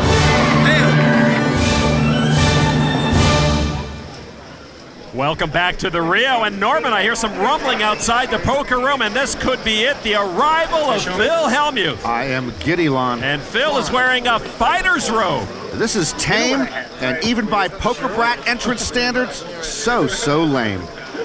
Phil dressed as a mixed martial arts fighter, and he is grabbing the attention he was looking for. I waited a whole year for this? This would be a good entrance if someone would knock him out right now. Well, Phil gets a good luck kiss from his entourage, and I guess he's ready to go. As he warms up with a couple of jabs, he'd hate to pull a muscle performing a check raise. I wish he could hit himself. You guys have a little bounty on me? Yeah, $100 ahead. $900 prize or $800 prize pool. Fair enough. I like it. Actually, it's $1,000. I'm going to throw in 200. All right, well, we do have a poker tournament to play. Action on David Catalan. He raises with pocket nines to 300. Folded over to Hellmuth. 7-6 off. Hellmuth says 2009 was his worst year ever in poker. The first time since 1998 he did not make a World Series final table. All right, I'll call you. But he did make a final table this year. Those are Phil's parents. They must be proud. Phil made the call, and he'll go to the flop with Catalan. The flop is 7-10-5. Catalan's pocket nines are ahead. Phil flopped a pair of sevens, and he bets 400. Well, it's kind of hard to flick a chip out there like this. Well, who told you to wear gloves in a row? That's going to be a challenge. When's the last time you've been in gloves? Catalan makes the call. Hellmuth says he's back to his super tight classic Phil strategy, but playing 7-6 off in the big blind doesn't seem to fit that mold. A queen on the turn. Catalan's nines are still ahead. Phil also says he's talked to younger players like Brandon Cantu on how to mix up his play, and Phil has cashed 4 times at this World Series. Phil bet. Catalan calls. I still think Phil is struggling with his style of play right now. I want a deuce. What do you want? I want a deuce too. Oh, man. Let's see what the river brings. It's a 9 and a set for Catalan. Gives him the check mark. Now I check. Third heart on board, too, and Phil checks. Catalan will bet it 1,000. Oh, heart. Phil says his reading ability at the moment is phenomenal, so this should be an easy fold for him. He looks ridiculous. Phil with a pair of sevens. I don't know. Did you call me with a 5? Phil actually folded. I showed you a 7. Good hand.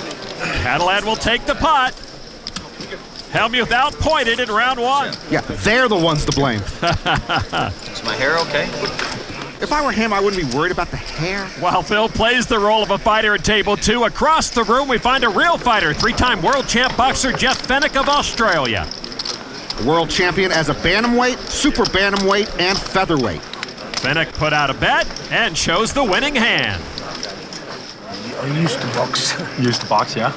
He was inducted into the International Boxing Hall of Fame in 2002. It's a much more painless way to get knocked out. Is this it? Another accomplished athlete in the field is Eric Baldwin. He was the captain of the University of Wisconsin Whitewater 2005 Division III National Championship baseball team. He's facing a bet of 5,000 right now. Baldwin will fold. Baldwin had a great 2009, winning his first bracelet and named Card Players Player of the Year. Perhaps the most physically imposing person in the room is Tony Campagna on the left. He's all in. He twice finished second in the Mr. America bodybuilding competition in the over 40 age group. And it looks like he hit the river to stick around. That's what happens when you try to stick it to me every time. One time. Suck one time. Good evening, ladies and gentlemen. And that's how you get it on the river. Woo. Let's go back to the feature table now to check in on Joe Catta, who was the toast of the town in 2009. Letterman? He has no idea about cards. Joe talking about his appearance on David Letterman after he won the main event. He did like this thing where he shows the cards out and I see him, he's hey, he's like, can't look. He's like, close your eyes. He's like, okay, now what are the cards? I'm like, like, what are you talking about? Apparently David Letterman confusing Joe Catta with Penn and Teller. The blinds are up to 150 and 300. Action on Joe Catta with pocket sevens. What gets overlooked about Catta last year because he made history is that at one point of that final table, he had barely 1% of the chips in play. He raises to 800 under the gun +1. Nils Bardsley with pocket kings, a 40-year-old amateur from Denver. Re-raise. And he says re-raise. He makes it 2,200. It was a remarkable comeback for an extreme short stack. Now, what does get remembered about Joe is that he got all his money in bad a couple of times in situations just like this and got very lucky to stay alive. Catta makes the call and will go heads up against the pocket kings with his sevens. The flop is ace, ace, 7. Wow, Catta flops sevens full. Boy, this kid runs good. The yellow border around a player's name indicates they're next to act. Catta checks. Joe slow plays it. He hopes to get paid off later. Bardsley checks behind. Turn card now. Deuce of spades. Catta still in control. Bardsley picks up an irrelevant flush draw. Catta first to act. Bets 3,600. Remember, Bardsley 3-bet it pre-flop, so Catta knows he likely has a big pair or a big ace. And Bardsley makes the call. Catta loves to see that.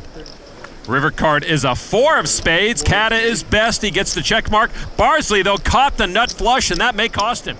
This is just a sickening hand for Nils Bardsley. Catta comes out with 11,000. Who can fold here? Now, Bardsley's getting 2.5 to 1 on a call here. He made the nut flush. I don't see how he lays it down. Yeah, he does make the call. And Catta will take that pot. Yeah, buddy, he's the champ. Joe Cata, last year's comeback kid, comes from behind again and is rolling here on day one. Back at the Rio, action underway at the featured table where Joe Cata is living right. He caught trip nines and a five-way flop. None of the other four came close. So Cata now has the check mark after the turn. Miller has a pair of threes. The other three are still looking for help. Lon, I don't know how you see everyone behind those graphics, but I know Cata had almost everyone drawn dead on the flop, and he checked it then. Bardsley had checked to Miller, who bets 1,100 with his pair of trades. Bryce and Gregory fold.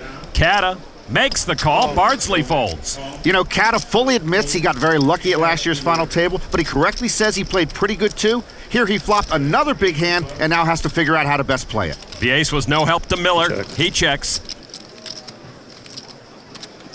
Cata bets 2,700. Cata finally shifts into fifth gear, but Miller can't beat much here.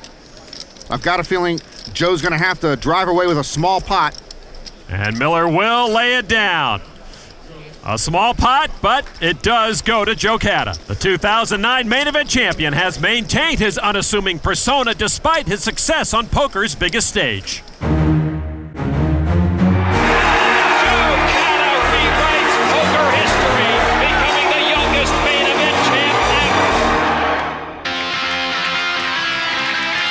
Cameras and autographs and stuff like that. That's the biggest change in my life.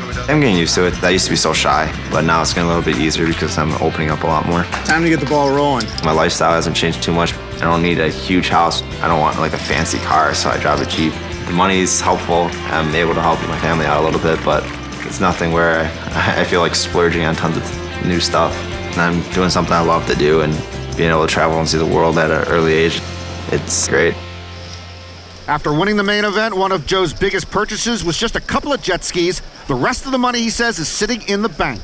I hope he chose the right bank. All right, let's go out in this large field, and we see the man Cata beat heads up to win the main event, Darvin Moon. Darvin is just a spectator today as he's scheduled to play in the final day one session. He is sweating Dennis Phillips right now. Dennis picked up pocket kings against Miguel Alvarez, who flopped a set of sixes. Alvarez just bet 2,700 on the river. I call. Dennis makes the call. Hand me all the way. And loses. Get in. Phillips, the chip leader going into the main event final table 2 years ago. Darvin Moon, of course, the chip leader last year. From two main event chip leaders to Billy Kopp, who was among the chip leaders late in last year's main event until Darvin knocked him out. Kopp trying to double up with trip trays against the pocket queens of Mario Esquerra. Kopp, still a senior at the University of Kentucky. Poker has slowed down his pursuit of a degree. Kopp is at risk. Billy looking to dodge a queen. The river card is a face card, but it's a jack, and with a full house, Billy Kopp will double up. And that pot is going to keep Billy Kopp out of class a little longer. Kopp, a very successful internet player, as is Patrick Antonius at another table. He's successful just about anywhere he goes, except in the main event. He's in a hand right now against Mike Sika. Antonius still without a bracelet. Little man Mike Sika won one in 2004. Patrick put out a 1,500 chip bet, and Sika will lay it down. Patrick looks good today, Lon, doesn't he? Don't leave him down. The old man's just warming up. I'm feeling a little hot myself. Thanks for that segue, Norman, to one of the other hottest players on the planet, Tom Dwan. His online challenge with Patrick Antonius has been an ongoing story, as has his penchant for prop bets, one of which has him wearing a large button of poker pro Peter Jetton hugging a koala bear. Tom, known as Durr, and Michael McNeil just saw a queen of hearts on the river. Dwan check-raised McNeil to 8,700. Durr and Antonius are playing 50,000 hands of No Limit Hold'em and Pot Limit Omaha online. McNeil makes the call, and Durr shows the nut flush. Durr is just 23, but a lot of players talk about him in reverential tones, particularly in regard to his no-limit skills. Let's get back to table two. Phil Hellmuth's table broke, and a whole new cast of characters has joined him. I guess nobody gets the bounty. After a wardrobe change, Phil leads the way after flopping a set of fives. Bob Redman on the right missed the flop. John Rollison caught a pair of aces, and he bet 800, while Pierre Gilles has an up-and-down straight draw, and he called. Hellmuth limped in under the gun, then checked his set on the flop. Hellmuth makes the call for 800. Redmond gets out of the way, so three players will see the turn card. Hellmuth way ahead. Gilles with a straight draw, Rollison drawing thin. It's a 9 on the turn. Hellmuth's 3 5s are best. Remember, Phil has proclaimed no more poker brat in 2010. He's trying to shed that behavior, and he's kept to it pretty well. Shields checks over to Phil, who checks behind. Rollison now, with 2 aces and drawing dead, he bets 1,500. Shields lays it down. Now to Hellmuth. 9. Wow. See how friendly Phil is there? Then again, he's in the middle of a hand, and he knows he's probably way ahead. All right. Call. Phil calls for 1,500. Rollison and Hellmuth heads up now. 9 pairs the board. Phil improves to 5s full. He has the check mark. Rollison now with aces up. Phil first to act. He checks. Check. Hellmuth hoping Rollison bets. He checks as well. God dang it all. I had him drawn dead. You've got to do your own bidding on the river, buddy. Yeah, he made a great check. Why didn't I bet the river? At least I won the minimum. Phil happy to win, but may have left some chips on the table. Back at the Rio, the third of 4 day 1 sessions is in full swing, and it's time now for the Jack Link's Beef Jerky wildcard hand. And for that, we go to table 2, where Phil Hellmuth is seated. I was just named Jack Link's wildcard hand player of the month, Lon, because I have been hot. Action on James Carroll. He has the Jack Link's wildcard hand on the button. He's going to raise it to 800. He used to drive race cars, and he was a tattoo artist. I think he's got gamble in him, Lon. I'm going to put him on 10-8 suited. All right, to Phil Hellmuth in the big blind with pocket jacks. Carroll knows Hellmuth's certainly capable of giving up his big blind, but he couldn't know Phil's going to pick up pocket jacks. And Phil does make the call for 500, and these two will go heads up. The jacks against the mystery hand. The flop is 4-5 tray. Hellmuth gets no help. Phil told me his bag of tricks is fully operational right now. I don't know if I want to see that entire bag. Phil will check the flop. Carroll now. He's going to bet it. 1,300. He's running a grift. He's playing 3-card Monty against my poker brat. Check raise him, Phil. He's trying to run you over with nothing. Just a call from Phil. This punk's got 10-8. All right, turn card now is another tray. So Phil with jacks up. This guy's got 10-8. Hellmuth checks again. So to the 10-8 suited. Does he have spades, Norman? I don't think so. He does check. See, I told you. He's got squadouche on a stick. You should have bet, Phil. River card is a 10 of spades, a 3rd spade on board. This guy's got 10-8. Guaranteed. Phil has checked twice. 1475. Now bets 1475. What's the point of betting now? He's either got nothing and can't call, or he can beat you and will raise your mixed Marshall behind. Carroll does raise to 6,200. It's possible I misread Carroll's hand. Maybe he had a flush draw and got there. Phil's parents look on intently. But I don't believe him, Phil. Pick off his bluff. I'm backing half your action, buddy. 4,700 is the call. Good call. Carroll with the nut flush. He had the spades. Bad call. And Carroll wins the Jack Link's Beef Jerky wildcard hand. Worst player at the table. Uh-oh. Phil Hellmuth's back in the valley of unhappiness. Man, the guy's the worst. I mean, he's by far. You know, I mean, it's so bad, the guy. God. Oh, I'm the worst. My poker brat's reared his ugly head again. It must mean 6 more weeks of winter. 319 players entered the main event. The prize pool worth almost $69 million, almost $9 million to the winner. $9 million? That barely covers Phil Hellmuth's therapy costs. We may have one fewer by the time the river hits at Chow Zhang's table. He's all in with pocket tens, called by Antonio Esfandiari with ace-queen. Goodbye, Chow Chow. No way. It was nice playing with you. No, no way. Say your goodbyes now. No, little one. Here's the flop. Little one, please. Queen 10 ace. Antonio with aces up as Zhang hits a set. No ace, no queen. I don't think we've seen a player getting massaged win a hand yet this year. Antonio's sick about that flop. There's a 6 on the turn. No help to Antonio. I'm not counting. Chow has to dodge an ace or a queen to double up. River card is another 6. I'm still here, don't worry. And Zhang will double up with 10s full. Likeable bracelet winners clash. Chow Zhang gets the best of it. And Zhang will take a bunch of Antonio's chips from one high-stakes player to another. There is Tom Dwan mixing it up with Todd Butts. Butts in the red hat, an amateur from North Carolina. 2 deuces, 2 5s, and now a queen on board, 3 spades also. Dwan came up with his nickname Durr, pretty much just to annoy opponents when they said it. Tom bets 2,100 into Butts. And Butts will make the call. And Dwan shows 2 5s for quads. Wow, that will annoy your opponent. Big hands for a high-powered player. Look out, main event. Dwan's skill and gambling persona have really captured the attention of the entire poker world.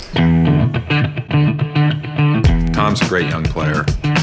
He is clearly one of the best poker players in the world. Dwan is a fun guy to have around because he just creates so much action. I have a little bit of confidence in myself and my poker game.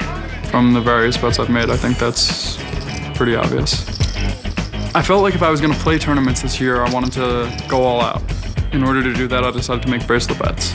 I'll do a lot of bets to motivate myself, just to keep life interesting. The most common ones being a 1 bracelet in a year bet, where I got laid usually around 3.25 to 1. There ended up being a ton of very high stakes action.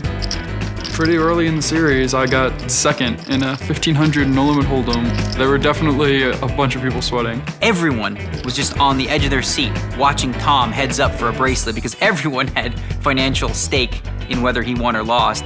They were all just sweating blood. I was really enjoying it, and I was glad that I didn't bet him. And I was really pulling for him to win it. It stung a little bit to have that many chips and then not win.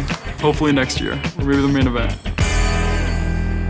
Dwan played in 52 of the 54 events this year to try to win the millions of dollars he had at stake, and it looks like he's switching the Peter Jedden button he's got to wear after losing a last longer bet to him at last year's main event. And there is the real Peter Jedden. And those buttons, Lon, have become a cult item. I've noticed a bunch of players in the poker room are wearing Peter Jedden buttons. Jedden from Toronto cashed at last year's main event, winning that last longer bet and made a final table at this year's World Series, but he will not win that hand as he folds to his opponent. All right, let's get back over to the featured table. The same blinds, 150 and 300, but the players now have a 25 chip ante. The table last year was so great, the starting table. I ended the day with 190. 190. Kata was his Day 1 Sessions chip leader last year. And the way he's playing and the way the cards are falling, he may be the Day 1 chip leader tonight as well. Action folds over to the defending world champ Joe Kata, pocket trays. You know, Mozart wrote his E-flat Concerto K271 before he was 21, so I don't think Kata winning the main event before he was 22 is that impressive. From the hijack seat, Kata raises to 800 to Tommy Miller, King Jack of Diamonds for the 24-year-old. When Miller was 21, he was studying architectural technology at Farmingdale State. Now that's impressive. Miller makes the call from the small blind, and he will see a flop with Joe Kata. It is queen, queen 4. Kata with queens up. That's the best hand, but Miller favored with the flush draw and 2 overs. I don't even know what architectural technology is. Miller checks. Kata now. That's 1,000, 1 yellow chip.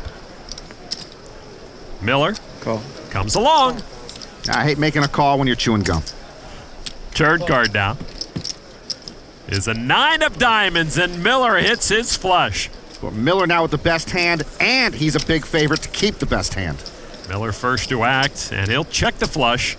Kata checks 2. Oh, a twirly bird check. And these two will see a river card. Miller in control until now. Kata rivers trays full to steal the hand. Boy, this kid runs good. Miller with his diamond flush bet 1,600. A small value bet from Miller, but he's in for a big surprise. Joe Kata. That's more than 1,600. That's a raise to 8,500. I don't think architectural technology covers this type of situation. You have 9s, really? 3s? Miller with the right notion.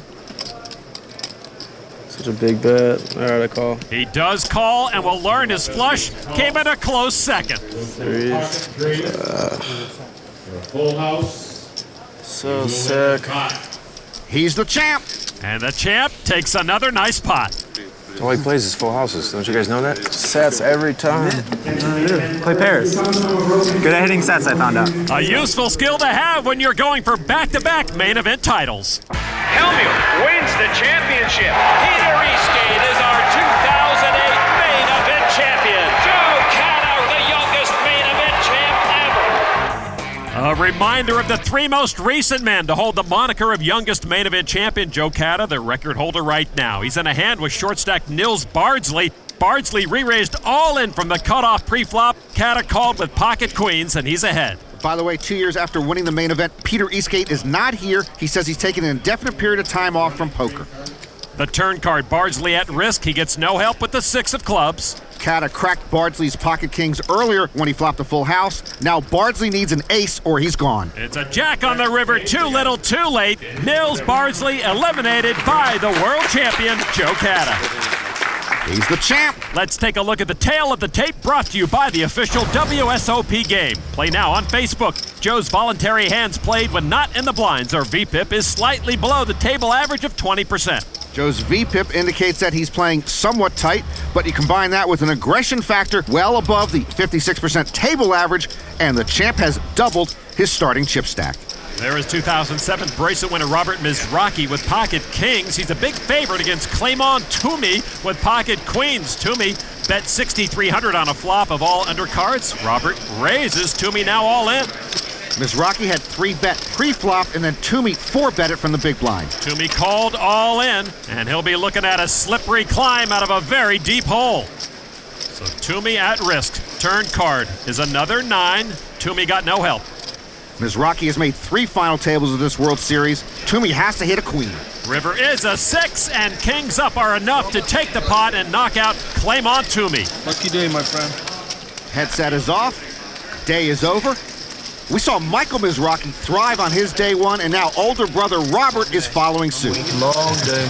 Yeah, Robert knows there's a little reason to get too excited about anything at this stage. At another table, Daniel Negreanu trying to stay relaxed. He's in a hand with Jomer Mielis of the Netherlands on the river. Daniel's getting massaged, so I can't like his hand.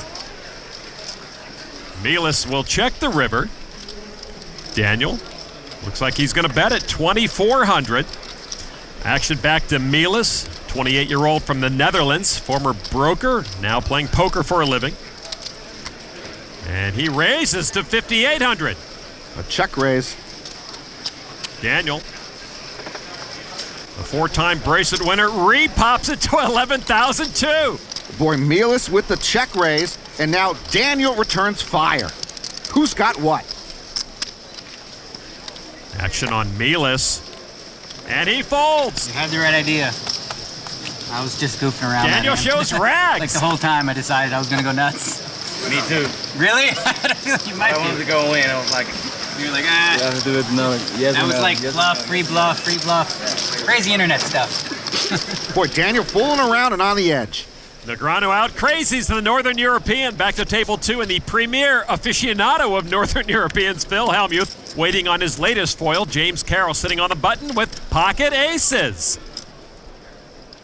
And he's going to raise it to 800. See, if this were the Jack Link's wild card hand, I'd put him on 10-8 suited again. Hellmuth in the big blind with ace-4 off, and he makes the call for 500 more. Carroll raises on the button, and Hellmuth again with a playable hand in the big blind.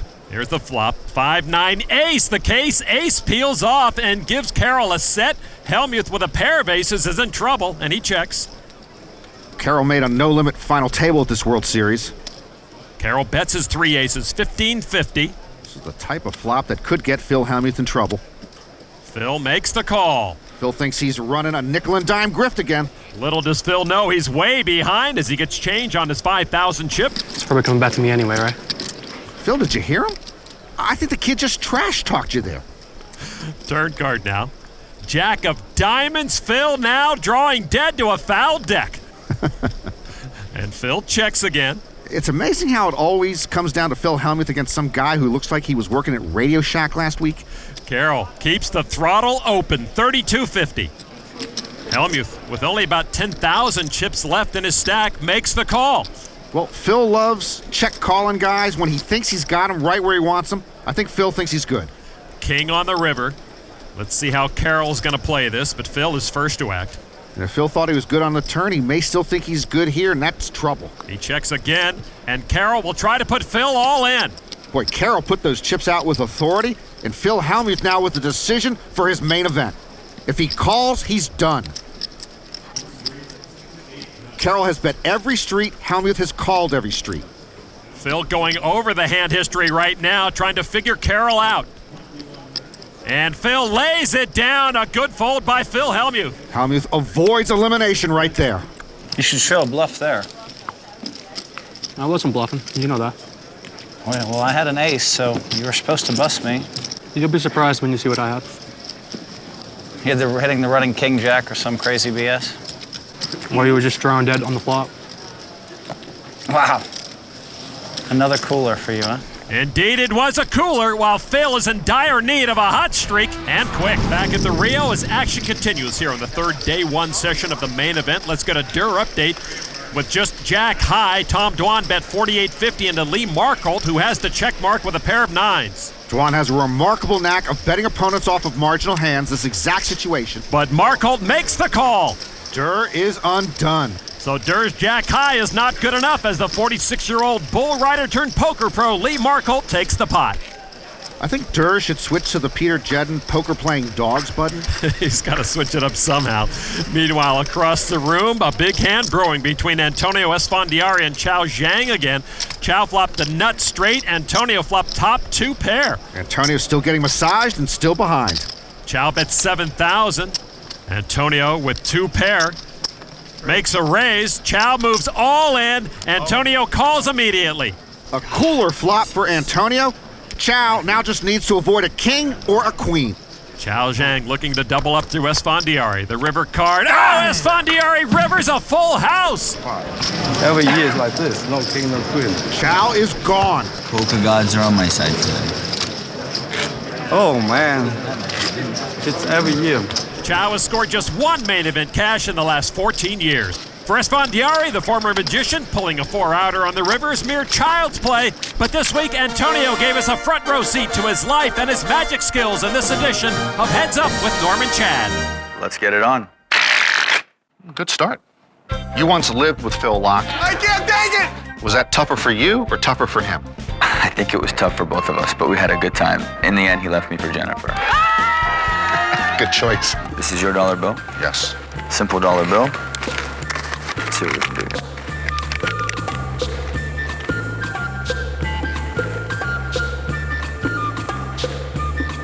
That's amazing. Thank you, sir. You gotta get out more often.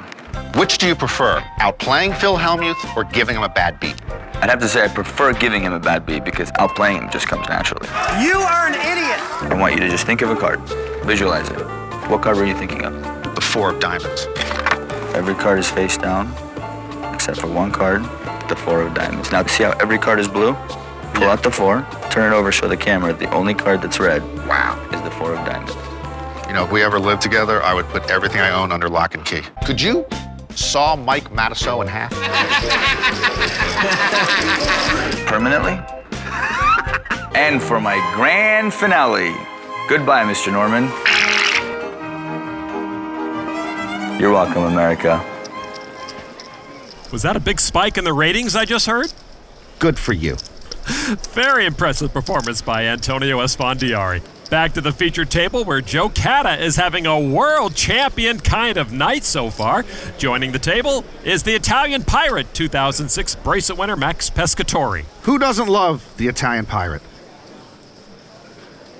Action is on Joe Catta on the Jack Link's Beef Jerky Pocket Cam, 8-7 of hearts. For a young guy, Joe, very disciplined. He has good bankroll management, both at the table and away from the table. Catta from under the gun +3 makes a raise to 800. Action over to Chris Bryce with pocket sixes. He has a degree in biological sciences from the University of Surrey in England. I believe they are the Ramblin' Wreck. And he calls for 500. So here's the flop. It is 9-9-8. Catta outflops the World Series rookie, catching a pair of eights. Bryce, a former minor league soccer player, checks his underpair. Catta went a couple of semesters to Macomb Community College, knew it wasn't for him. Catta bet 1,200, and Bryce will make the call. Turn card is a jack of spades. Catta adds a gut shot straight draw. Joe was like a one-and-done college basketball star. He knew his career path was poker, and he figured school only interfered with it. And they both check. River card is another jack, and that's interesting. It means they'll both play the board if neither folds. Yeah, that's an unfortunate card for Joe. He gets counterfeited on the river. Bryce does bet it, putting heat on Catta, 3,500. Nice bet there from Bryce. His pair also got counterfeited. He's playing the board like Joe and hoping to scare him away. Wish I had like queen high. And Joe Catta wilts. Bryce will win the pot. Bryce outplays the champ. The turn river I was looking for. So Bryce throws a small bump in the road for Cata. Well, champ, you can't win them all. This day one session here at the Rio winding down. We see that we've lost over 600 players during the course of play. The chip average almost 41,000. There's Billy Kopp, who flopped aces up and can eliminate Alex Gomez if Gomez does not fill his double belly buster straight on the river. Gomez, the first Brazilian to win a World Series bracelet. He needs a 9 or a queen or he's gone. And the river card is a tray of hearts, and that will do it. Kopp wins the hand. Alex Gomez knocked out of the main event. And Billy Kopp's got some chips now, no? Indeed, Kopp up to 114,000, hoping to make another deep run in the main event. Meanwhile, across the room, Tom Dwan has moved all in. He's in great shape to double up. He's got jacks up after the turn. Radin Talebi with just a pair of jacks and a gut shot straight draw. Some of Dwan's prop bets involve him winning a bracelet this year. The main event, his last chance at this World Series. Talebi can only knock him out here with a river queen or 9. And the river card is the 9, and Talebi rivers his straight to send Tom Dwan out the door. Whew. And Durr is reaching for the Peter Jetton button. I'm sorry, did he just dump Peter Jetton onto his chair? He did indeed, and that brings a smile to Talebi's face. Tom, you left Peter Jetton behind. There is the main event bracelet that Durr will not win, and I'm sure he'll be contacted by some folks wanting to collect on the bracelet bets. Let's get back to the featured table, and world champion Joe Cata looking to go back-to-back. He has pocket jacks. The champ gets a lot of pocket pairs. He does indeed. Under the gun, he'll raise it up to 1,100. The blind's at 2 and 400 now. Action is folded over to Gio Ruby, 58-year-old amateur player. Pocket 7s. He is a sculptor, and the sculptor has re-raised the champ. He re-raised to 4,000. Cata needs 2,900 to call. All right, you talked me into it. And instead, Cata raises Ruby all in. And Ruby makes the call for his tournament life. Pocket 7s for Ruby, pocket jacks for Cata. Good luck. 7. Thank you. I only can hit 2-outers. Jack.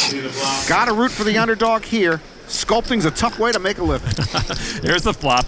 Deuce 8 ace. That misses Ruby. Cata's still a heavy favorite. I mean, they say poker's a tough way to make an easy living, but sculpting, no easy living there. Turn card is a 9 of clubs. No help to Ruby. Joe Cata in great shape for the knockout. The sculptor now will need a 7 and a 7 only, or he is whamboozled. The river card is another 9, and Joe Cata wins again. This time eliminating Gio Ruby. Show me some of your work. I'll make you an offer. It has been a good day one session for the world champ. Joe Cata over 68,000 chips. Let's get over to table 2 where Phil Hellmuth is all in and way behind pre-flop. Phil re-raised all in with pocket jacks. A shorter stacked Marion Herring is also at risk, holding ace-king offsuit. Daniel Aldridge can take them both out, holding pocket queens. Hellmuth cashed at the last couple of main events, but now staring at a day one exit. And now the flop. 8 deuce king. Herring catches a king to take the lead. Got the diamonds, though. Hellmuth knows a flush won't help him since Aldridge has the bigger diamond. It's pretty bleak for Phil. He's going to need a jack. Turn card is a 7 of diamonds, and Aldridge picks up that flush draw. Herring's kings are still in the lead. Hellmuth needs a miracle. Phil looking for a 2-outer. Hellmuth must have a jack or he's out of here. River card is a 10 of diamonds. Aldridge rivers the flush, knocks off Phil Hellmuth and Marion Herring. He entered as a fighter, but Phil Hellmuth exits without much fight. Good luck, everybody. Oh, a gracious farewell from Phil Hellmuth as Aldridge gets the 2-for-1 knockout. Hellmuth takes his leave on day one. There should be a bounty on him or something, shouldn't there? Let's get his address, Lon. I'll send him 100. It's a little scary what they did to me, honestly. Well, Norman, listen to that. Is that the new Phil Hellmuth actually giving props to some of the guys at the table? I mean, the players just, they're just not very good. Yeah, actually, Lon, as it turns out, the new Phil sounds just like the old poker brat. I deserve better, but... Another disappointing year for the all-time bracelet leader. And it's an abrupt finish to his 2010 main event. Welcome back, everyone, to the World Series of Poker presented by Jack Link's Beef Jerky. I'm Lon McCarran with Norman Chad. Tonight, the Rio is buzzing with almost 2,400 players arriving to play in the main event and complete our day one action. Let's get it going. Many of the game's greats are here tonight, including 8-time bracelet winner Phil Ivey, the man who edged out Ivey for Player of the Year last year, Jeff Lissandro, and the man leading the way for this year's Player of the Year, Frank Casella.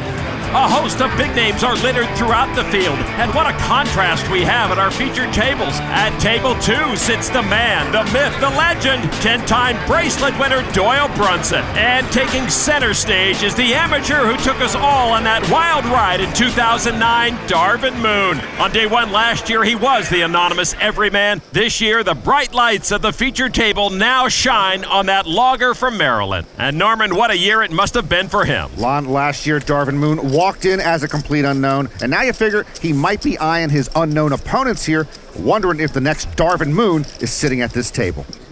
Take a deep breath, buddy. Deep breath. Nerves. I was there last year. I know exactly why. That's why I say take a deep breath. First time they brought me over here, the first hand I played, I got a penalty. Well, he went from being a babe in the woods to a very cool and collected customer at the final table. This is the fourth and final day one session. All players gunning for that main event bracelet. A 30,000 chip starting stack greeted all the players once again. Action on Miguel Gonzalez on the Jack Link's Beef Jerky Pocket Cam Queen Jack of Clubs. He is a computer clerk with UPS. And from the dealer button, he calls for 100 to Darvin Moon, ace 10 offsuit. Darvin came out of the woods of Western Maryland last year to play the main event and then went home. And again, this year, the main event is the only tournament he has played at this World Series. And the logger raised it to 300. So 200 more from the 30-year-old Gonzalez. He makes the call. It's like a battle of who looks more bored. This is day one of the main event. Look alive out there. Deuce, 5, 10, 2 clubs. Darvin's pair of 10s is best. Gonzalez favored with a flush draw and 2 overs. The yellow bar around Darvin's name means he's next to act. He makes it 800. This is what I would tell Miguel Gonzalez. When you flop a flush draw, you only complete that flush about 35% of the time. But Gonzalez makes the call. It's his life. To the turn we go. 9 of diamonds. Moon still leads, but Gonzalez adds an up and down straight draw. Darvin once again reaching for 15. chips. I'm not sure he can shake Gonzalez now. He bets 1,500. But we are getting the I officially have no idea what Darvin has squirm from Miguel. Well, he's getting the right pot odds to call with his draws, but I must remind the UPS clerk, sometimes you can wait overnight, and that flush never arrives. Almost half the deck is in Gonzalez's favor, and he makes the call. The excitement is building. All right, the river card is an 8, and Gonzalez hits both draws. The flush earns him the check mark. Boy, Gonzalez had his flush and straight delivered on time. Wow, that is amazing. Darvin checked. Gonzalez, 2,500, less than half the pot. Moon calls. Show me your clubs. I knew that. I did too, but I didn't have to pay to find out. Good calls. Last year, we were trying to get a read on Darvin. Now he's the one mining for information. I knew you had the clubs. I just had to see for sure. That was the cheapest payoff I've seen to get a read. Darvin Moon, the now savvy logger, is chopping wood and storing it away. He'll bring it out when he needs it most. Well, Norman, the day one sessions are finally nearing an end, and while we have enjoyed watching the parade of players come through the Rio doors, I think we can safely say that in the field today are 2 of the people we've been looking forward to seeing the most. Lon, last year, Darvin Moon's run to the November 9 captured our imagination, much like his beloved New Orleans Saints run to the Super Bowl. Now, the Moon Man and my main man, Phil Ivey, are back. Nobody expects Darvin to duplicate his feat, but of course I expect no less from the best player on the planet. I'm warning you, Phil, don't let me down. Well, there are 2 ways to find Phil Ivey in the crowd. Look for Phil or look for the Humphreys. Pat and Mel are once again peering over Ivey's shoulder as usual. He needs to win one so we can yell for him. They're here all day. Can someone get them a couple of chairs? Ivey in a hand with Brian Wilkie, the river card coming out. It is a tray of clubs. Wilkie first to act. Wilkie, a 31-year-old logistics manager from Wisconsin. He checks to Ivey, who bets 3,000. Wilkie comes along. Ivey shows ace-queen, 4 aces up, and that's a winning hand. My man. Lon Ivy's raking in a pot on day one. I am stoked. I think that's a Peter Jedden button. Another member of the 09 November 9 in action, last year's fifth-place finisher Jeff Shulman, and a hand with Alan Rye, an amateur player from Adelaide, Australia. The river card is a king. That pairs the board. Shulman checked. Rye bet 700. Lon, I don't think I could take another year of the Shulmans. They have momentum. Jeff calls. Rye turns over King Jack for trip kings, and he'll take that pot. What a 2009 the Shulmans had, Jeff. The main event final table, his dad Barry winning World Series of Poker Europe main event. So we go from the year of the Shulmans to maybe the year of the Mizrakis. That's Michael. He and his brother Robert each made 3 final tables this year. The grinder is watching his youngest brother Donnie playing in his first main event.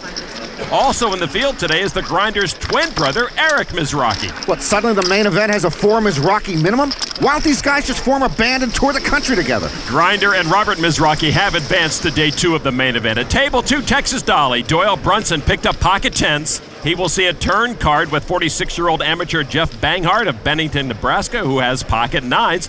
It's a 5 on the turn. Doyle still ahead.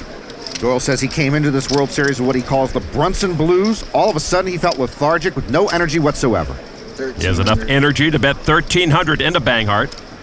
Banghart finished 41st at the 07 main event. He likes his hand for the time being. They'll see a river card. King of spades, 3rd spade on board, but Doyle has the check mark. Brunson first to act. And now he checks. Banghart checks back. Doyle shows 10s. And last I heard, 10s beat 9s every time, Norman. Well, that hand might brush away some of the Brunson blues. Well, Doyle has a different way of showing excitement than the rest of us.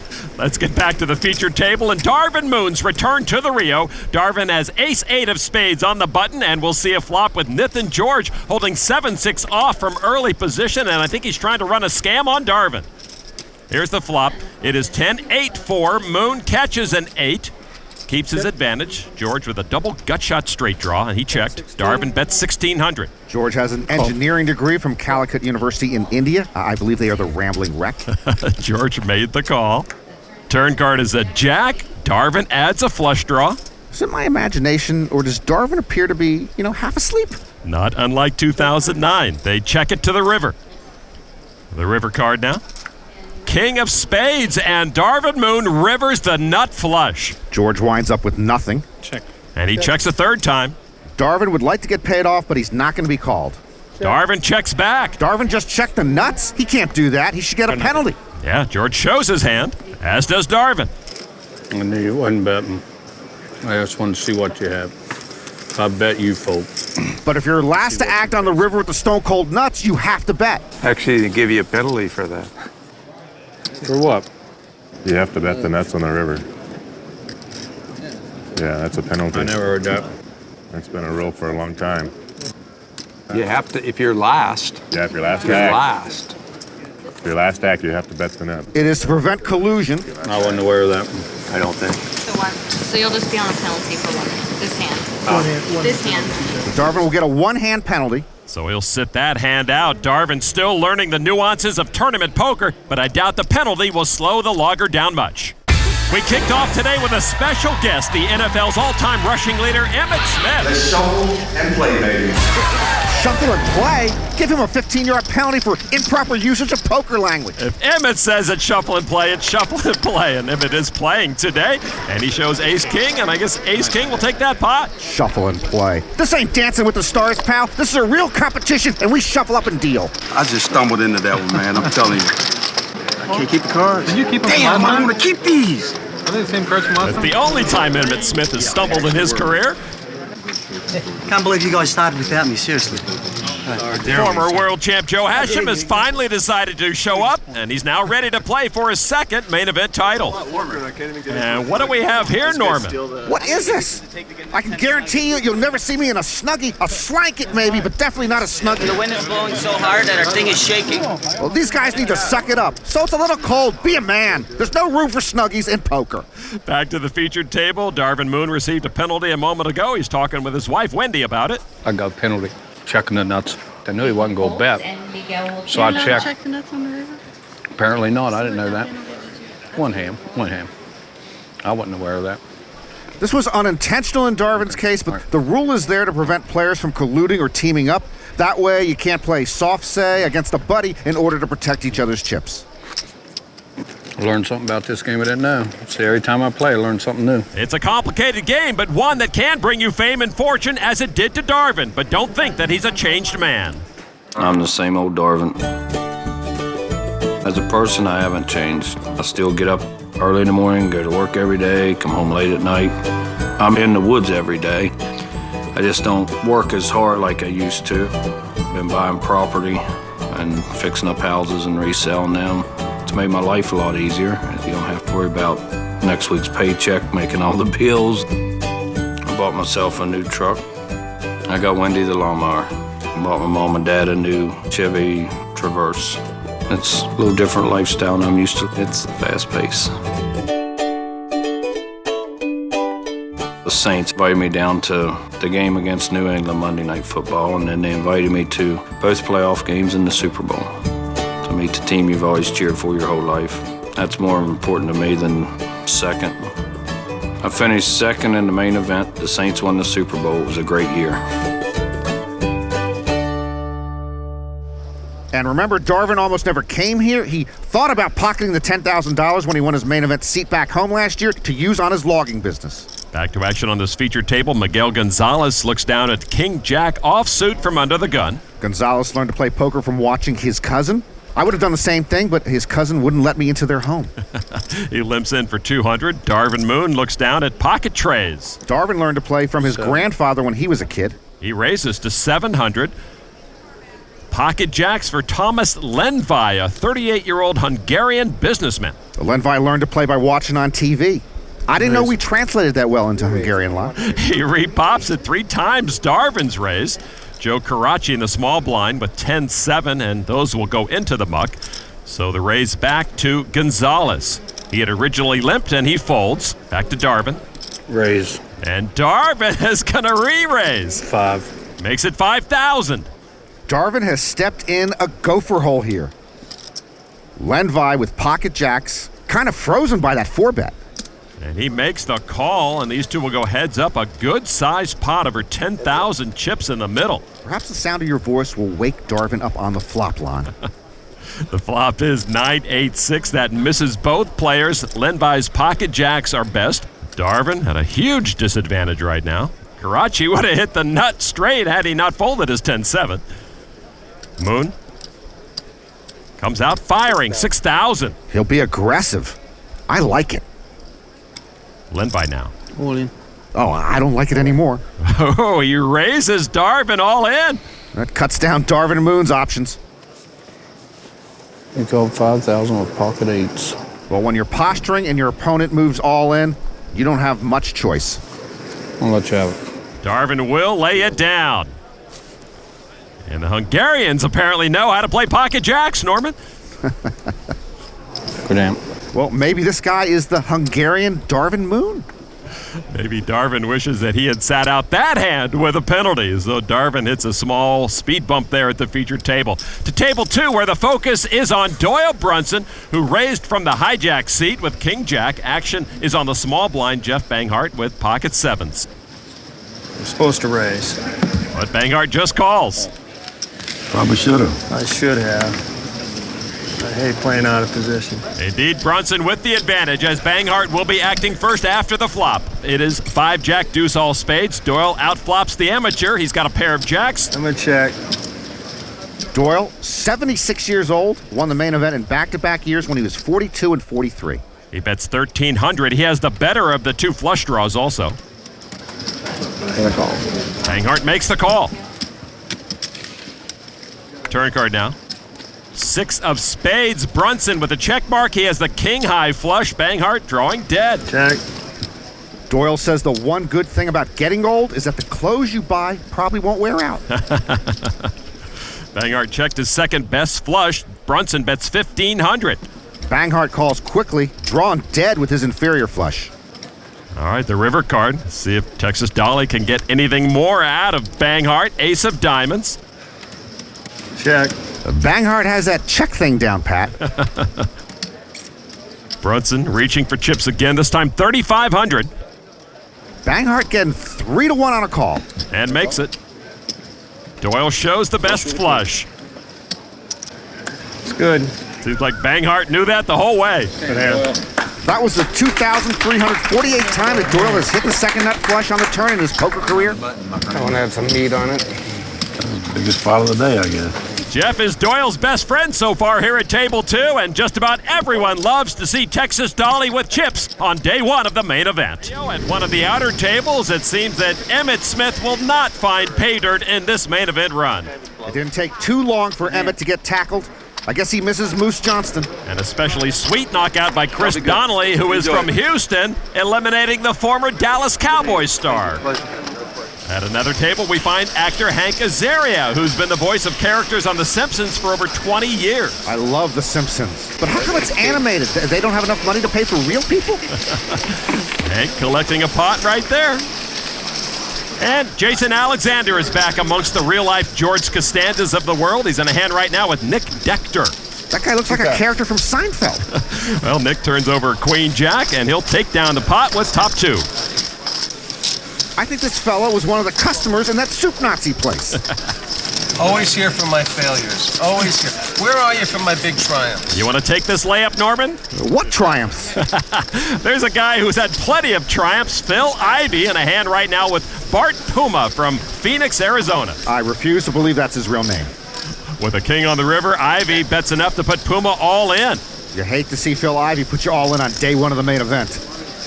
Puma, 36-year-old amateur, folds and shows pocket queens. Ivey doesn't show, doesn't need to show, you just know he's got it. My man. Ivey looking to find success again this year in the main event, and if history's any indication, that shouldn't be too hard for him. I would say you definitely have to approach the main event differently than you do any other poker tournament, just because of the size of the field, all the different players. The second day of the tournament last year, I had a bunch of chips. Once you get them, if you're an experienced player, it's tough to get the chips from the player. Phil Ivey will take that pot. And just being at the final table was an amazing experience. Obviously, I've never played poker in that type of situation.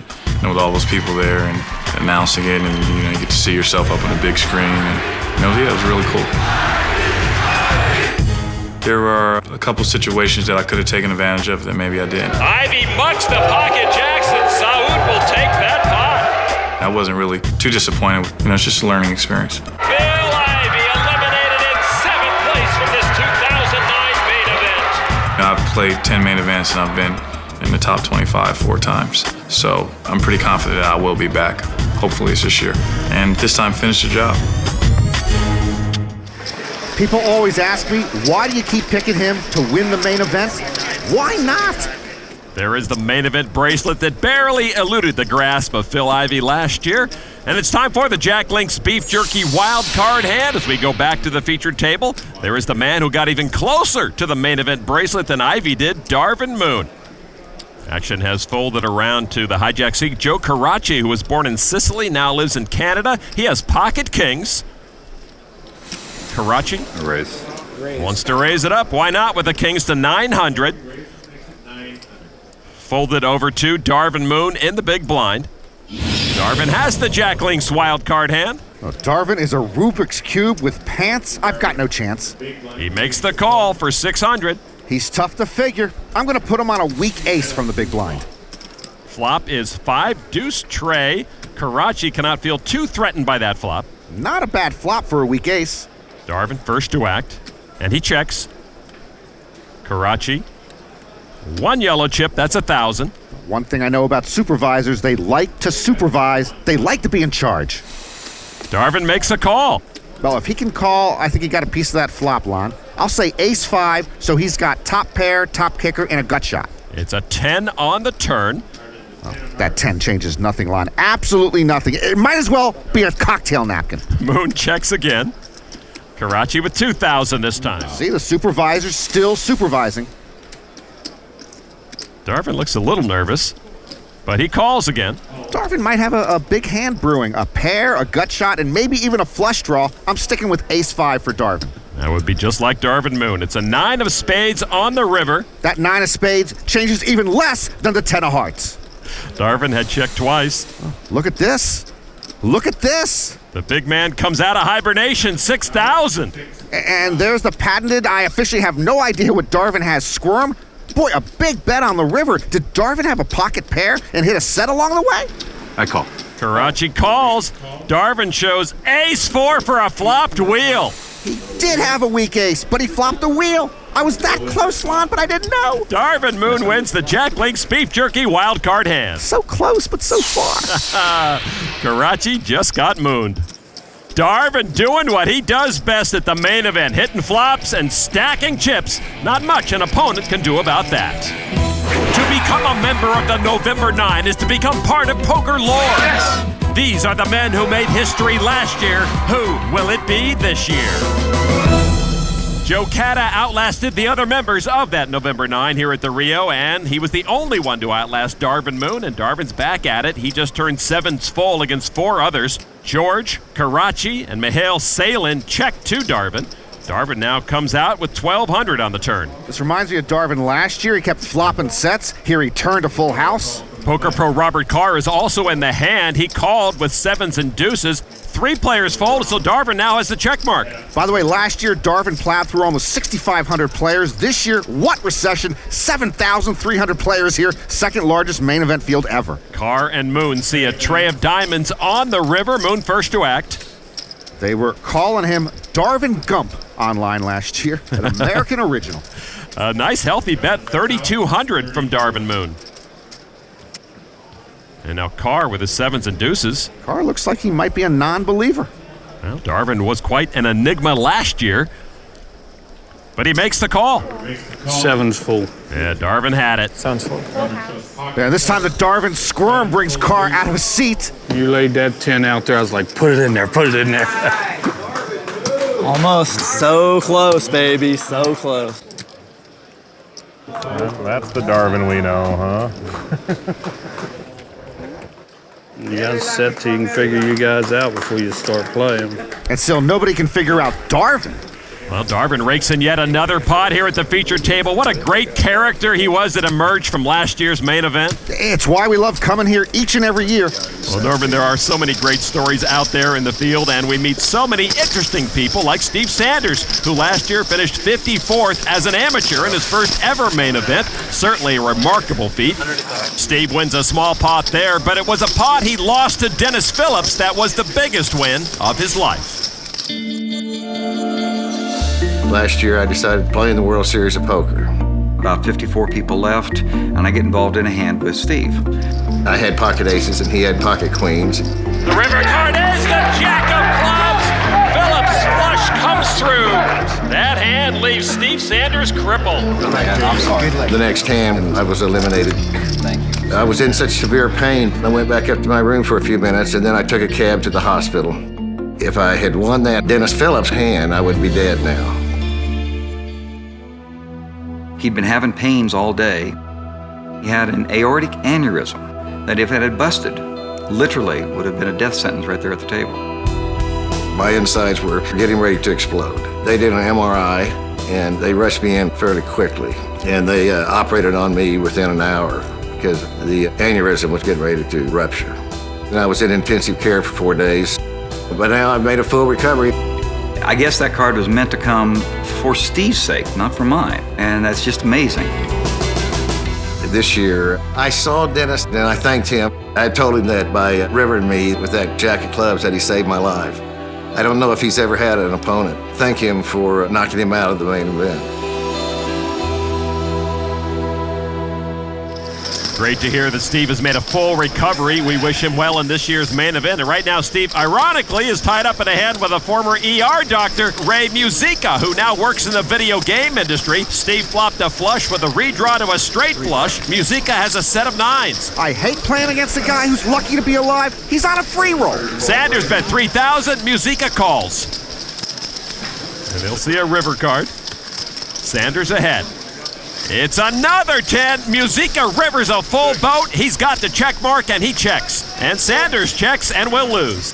How did Musica check that? Musica checked a full house. Every time Steve Sanders is beat on the river, he gets a break. The first time it saved his life. This time he saved some chips. Well, Steve Sanders gives up the pot there, but he's trying to make a run back into the money at the main event. Let's get back over to table 2 and check in on Doyle Brunson. He is facing a raise from Stuart Elkin. Elkin raised it up to 600 with 10-8 of spades. Doyle with 10 deuce. Oh, he's got the Doyle Brunson. Doyle had 10 deuce on the final hand of the 1976 main event when he beat Jesse Alto. Then he had 10 deuce on the final hand of the 77 main event when he beat Gary Berland. Brunson re-raised to 2,000. Doyle says he still plays it from time to time because, well, why not? The dentist from Boynton Beach, Florida, folds. I had to do it. First time I've heard it. I love it. And when he plays it and wins with it, he almost always shuts it. Norman, the players who get beat with 10 deuce against Doyle always seem to enjoy the moment. So Doyle Brunson in top form over at table 2. Let's get back to the featured table, which so far tonight has been the Darvin Moon Show. Coming off his $5 million payday for second place last year, everyone is very curious how he would perform this year, and so far he's holding his own. Miguel Gonzalez with pocket tens. Raise. He's going to raise, Lon. Make it 900. He's made it 900, Lon. What am I here for? Exactly. Good for you. Folded to Darvin, ace king of spades. Joe Catta started heads up against Darvin last year with more than a 2-1 chip lead at the final table, but Darvin took nearly a 3-1 lead during that 87-hand battle. A re-raise to 3,600 from Darvin. At last year's final table, Darvin's fans had T-shirts on the front. It said Bad Moon Rising. On the back, if I win, I win. If I lose, I lose. That's Darvin in a nutshell. Gonzalez makes the call with his pocket tens and will go heads up against Darvin and his ace king of spades.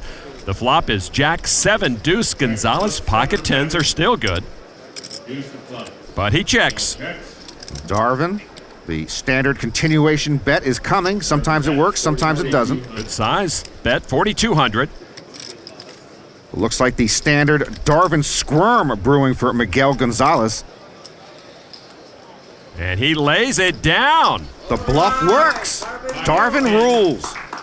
The pressure from Darvin Moon got to Gonzalez, and Darvin takes that pot. I'm new at this game. I'm trying to learn.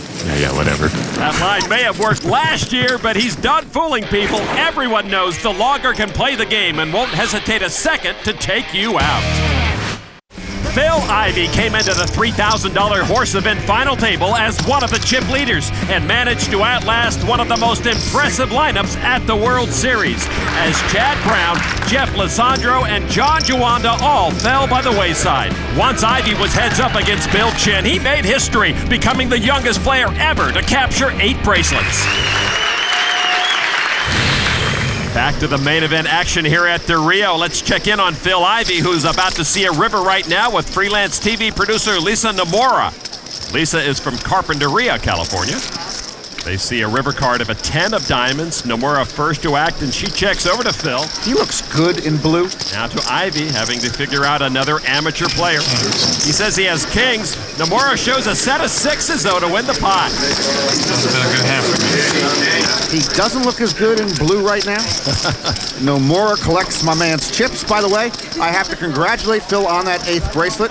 That ties him with Eric Seidel for 5th place on the all-time list. So let's go from one November Niner to another, Antoine Saout, the Frenchman who finished 3rd last year. If a different card falls here or there, he might have been the champ. Indeed, Antoine got very unlucky at that final table and since then has acquired a very bad haircut. Another member of the November 9, Eric Buckman, is also in the field. Buckman won his first bracelet this year. It was a limit hold'em event. He takes a pot off Nathan Tuthill right there. He looks like a November Niner. He smells of success. Over half of last year's November Niners in action, but we might lose one right now. Jeff Schulman all in and ahead with a set of 9s against Austrian poker pro Johannes Steindl, who's got pocket queens and a flush draw. He makes the call. Steindl can knock out Schulman with a queen or any spade other than the ace. River card is a tray of hearts, and the set will keep Jeff Schulman around. He's over 18,000 chips now. It could be another year of the Schulmans. Check your calendar. His dad, Barry, has already advanced to day 2 of the main event. To another player who had a great 2009, Jason Mercier. He won a number of titles, including his first World Series bracelet. Jason flopped a set of queens against Sal Simeone, who turned a 10-high straight. Jason just raised Simeone all in. You going all in? You went all in. I call. Simeone calls. Simeone is a divorce attorney, and he's divorced. Good planning. You got to go. Mercier can still knock out Simeone if the board pairs. The river card now is a 6 that does pair the board. Mercier rivers a boat to send Simeone to the rail.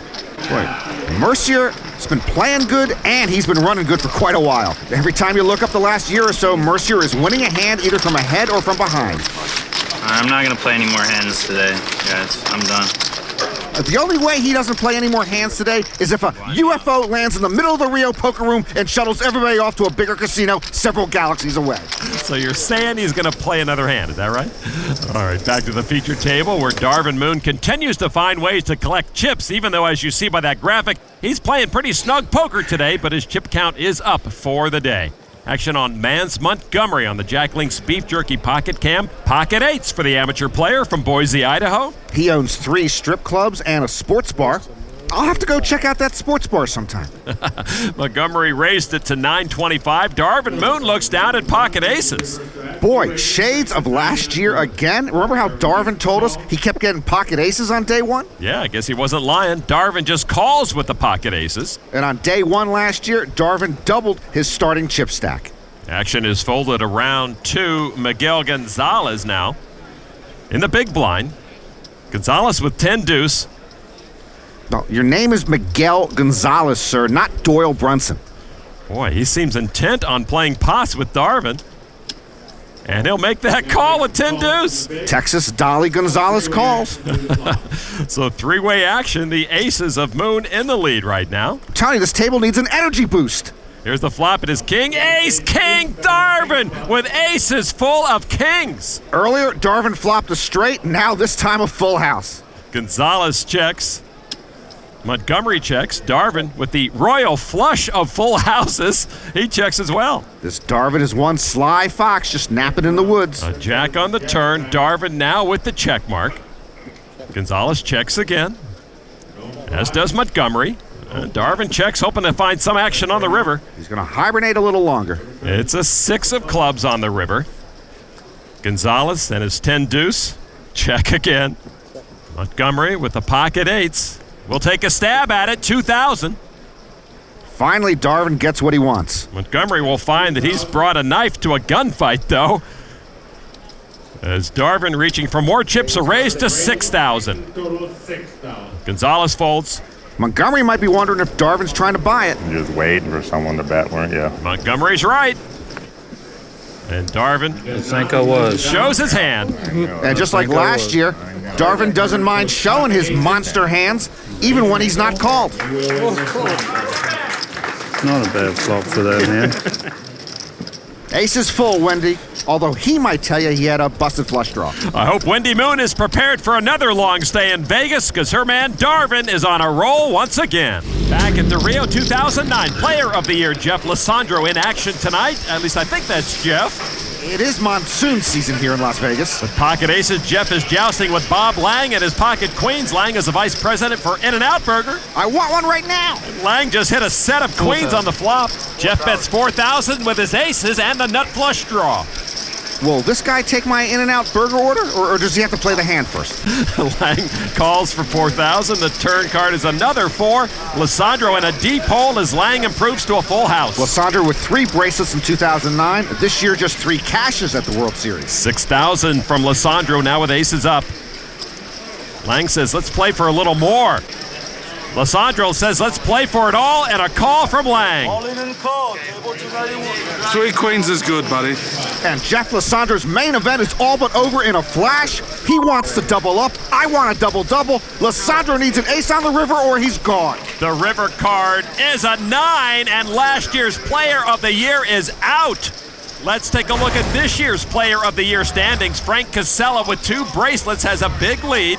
To tie or pass Casella, the others on this list would have to at least make the main event final table. And there is Frank Casella with pocket aces. He bet enough to put Emily Gillette all in, who has a pair of kings. Emily, the wife of Penn Gillette of Penn and Teller fame. 6 nights a week at the Rio. Gillette folds, and Casella will stack the chips. Where did this guy come from? A 42-year-old entrepreneur, and he could be World Series Player of the Year. Like they say, Norman, anyone can win. A lot of action out in the field. Let's get back to the featured table and Darvin Moon, who's had a pretty good day one so far.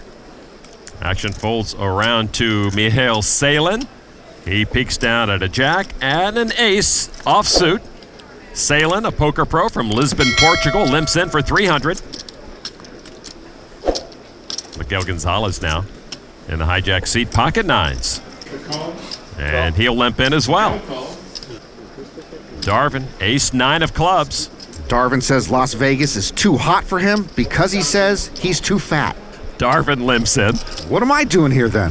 Thomas Lenvi in the small blind with Jack Trey off, calls for 150 more. In the big blind, Tom McCormick, an accomplished amateur player from Fargo, North Dakota, ace Trey off. McCormick has the second most cashes in World Series history, 32 without winning a bracelet. Only Tony Cousineau has more cashes without a bracelet, 46. Sorry, Tony.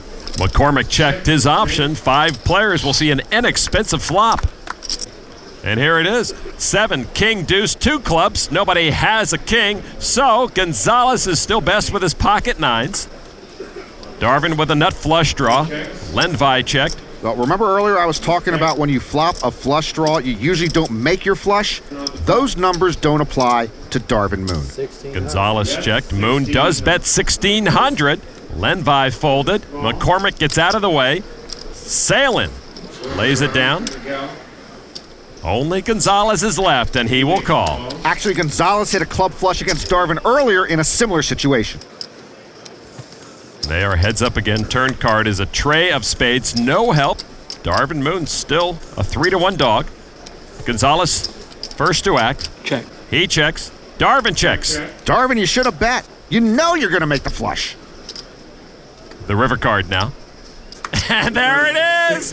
Darvin hits the flush. I knew it. That's why they pay me the big bucks. Gonzalez is going to bet this time. Too late. 2,600. Darvin gets a gift there. And, of course, he now knows he has to raise here with the stone cold nuts. Let's see how much Darvin will make it. 6,600. 4,000 more to Gonzalez. Gonzalez does the little, I have no idea what Darvin has, squirm over there. And I'm sure those pocket nines are shrinking. Gonzalez folds. I didn't want to get penalized that time. No penalty, Darvin. Just a nice pot. And those logger paws stack the chips again. It's year 2 of the Darvin Moon Express as it continues to roll over the competition here at the main event. Welcome back to the reel. Let's get right to table 2. Doyle Brunson once again in a hand with Jeff Banghart. Doyle with an up and down straight flush diamond draw. Jeff with a spade flush draw. To the river we go. It's a king of diamonds and Doyle hit his flush. Banghart owns a lawn sprinkler company, and he's been getting soaked by Doyle all day. Brunson reaching for chips with that flush. 2,500. Banghart now, known as Mr. Rain. He's got 9 high. And he's trying to bluff Doyle here, a race to 7,000. He bluffs at it, Lon, at the wrong time. Bluffing the wrong man at the wrong time. Doyle makes the call. And will show his flush. You had it. God, didn't think you'd have it. Another pot for the Hall of Famer. Doyle says his Mount Rushmore of poker would be Johnny Moss, Sailor Roberts, Puggy Pearson, and Chip Reese. All of them have passed away. Well, that former champ is in good shape to make it to day 2. From today's starting field, 633 have been knocked out already, and the 05 champ Joe Hashem is at risk right now, but Pascal Lafrancois can knock him out if he hits an ace, king, or heart. Turn card 5 of diamonds, Joe still good. The river card is an ace. That's why he hates the luck. Joe Hashem knocked out. That's what I was looking for. Lafrancois had 1 World Series cash this year, but it was a doozy. He won a bracelet and over $500,000. Joe had a deep run here last year. But this year the 05 champ showed up late and is leaving early. Over to Phil Ivey holding flush and straight draws after the flop against 26-year-old Gene Yanite, who leads with a pair of aces. And now Yanite shoves. Ivey makes the call, but will need to improve to eliminate his opponent. On the draw, Ivey was getting more than 5-1 on a call there. Pretty easy call for just another 4,000 or so chips. So Yanite, also a competitive chess player, is at risk. Turn card another jack as Yanite improves to aces up. Ivey's going to need a queen or a heart to knock off Yanite. The river card is a blank, and aces and jacks will provide Yanite with a double up. And my man is looking a little weathered. Don't just stand there, give him an apple. Team Ivy has to regroup and get their man back on the winning track. As we get over to the featured table, let's take a look at the tail of the tape and break down Darvin's play so far. His voluntary hands are VPIP. Hands played when not in the blinds is 20%, hovering around the table average. Darvin is right around table average in all the categories, but he's way above in the one thing that counts, chips. He's doubled his starting stack. Blinds up to 2 and 400. Darvin Moon with ace-9 of spades. Darvin's table demeanor simply does not change. He was first to act, and he raises to 1,600.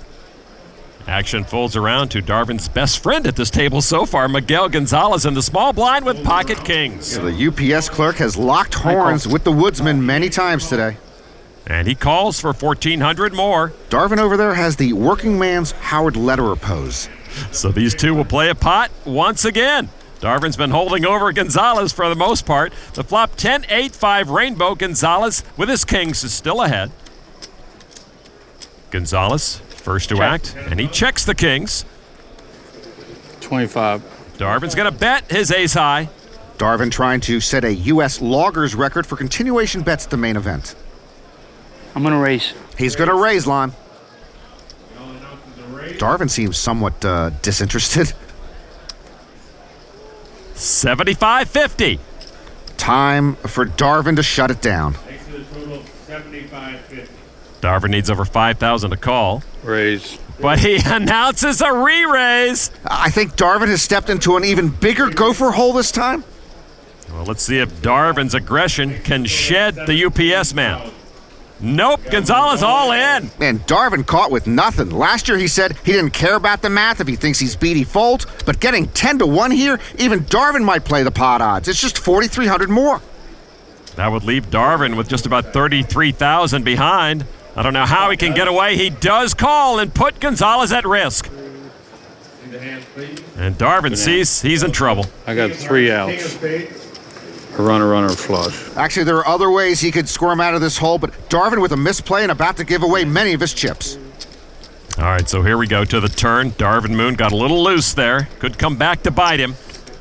Turn card now is a 9. Darvin pairs his 9 to pick up a couple of outs. He's got 5 outs now. You know, you could give me quad kings, Lon, and I wouldn't feel safe against Darvin. Gonzalez has to dodge an ace or a 9 to double up. River, oh my, is the ace! Gonzalez is gone! And for Gonzalez, the Darvin squirm turns into the Darvin grimace. No problem. What a bad beat to end Miguel Gonzalez's day. Thank you. You're right, Norman. You almost felt it coming. From a gopher hole to a rabbit's foot. I just thought I'd seen him do it too many times, and then I got caught. This has been Darvin Moon, the sequel, returning to the World Series main event with a vengeance. Today, the Rio was home to lots of fast-paced action. Give me the book, Barry. Give me the book. Barry would get to hold on to his book, but no Player of the Year for John Jawanda. See you guys next year. Champions of the gridiron and the felt were sent to the rail, while many familiar faces survived to day 2. I'll be back. Let's see if I get it together. For Steve Sanders and so many others, step 1 is accomplished. I wish there were a little more chips here. What a great day one. For Norman Chan, I'm Lon McCarran. We will see you for day 2 of the main event at the World Series of Poker.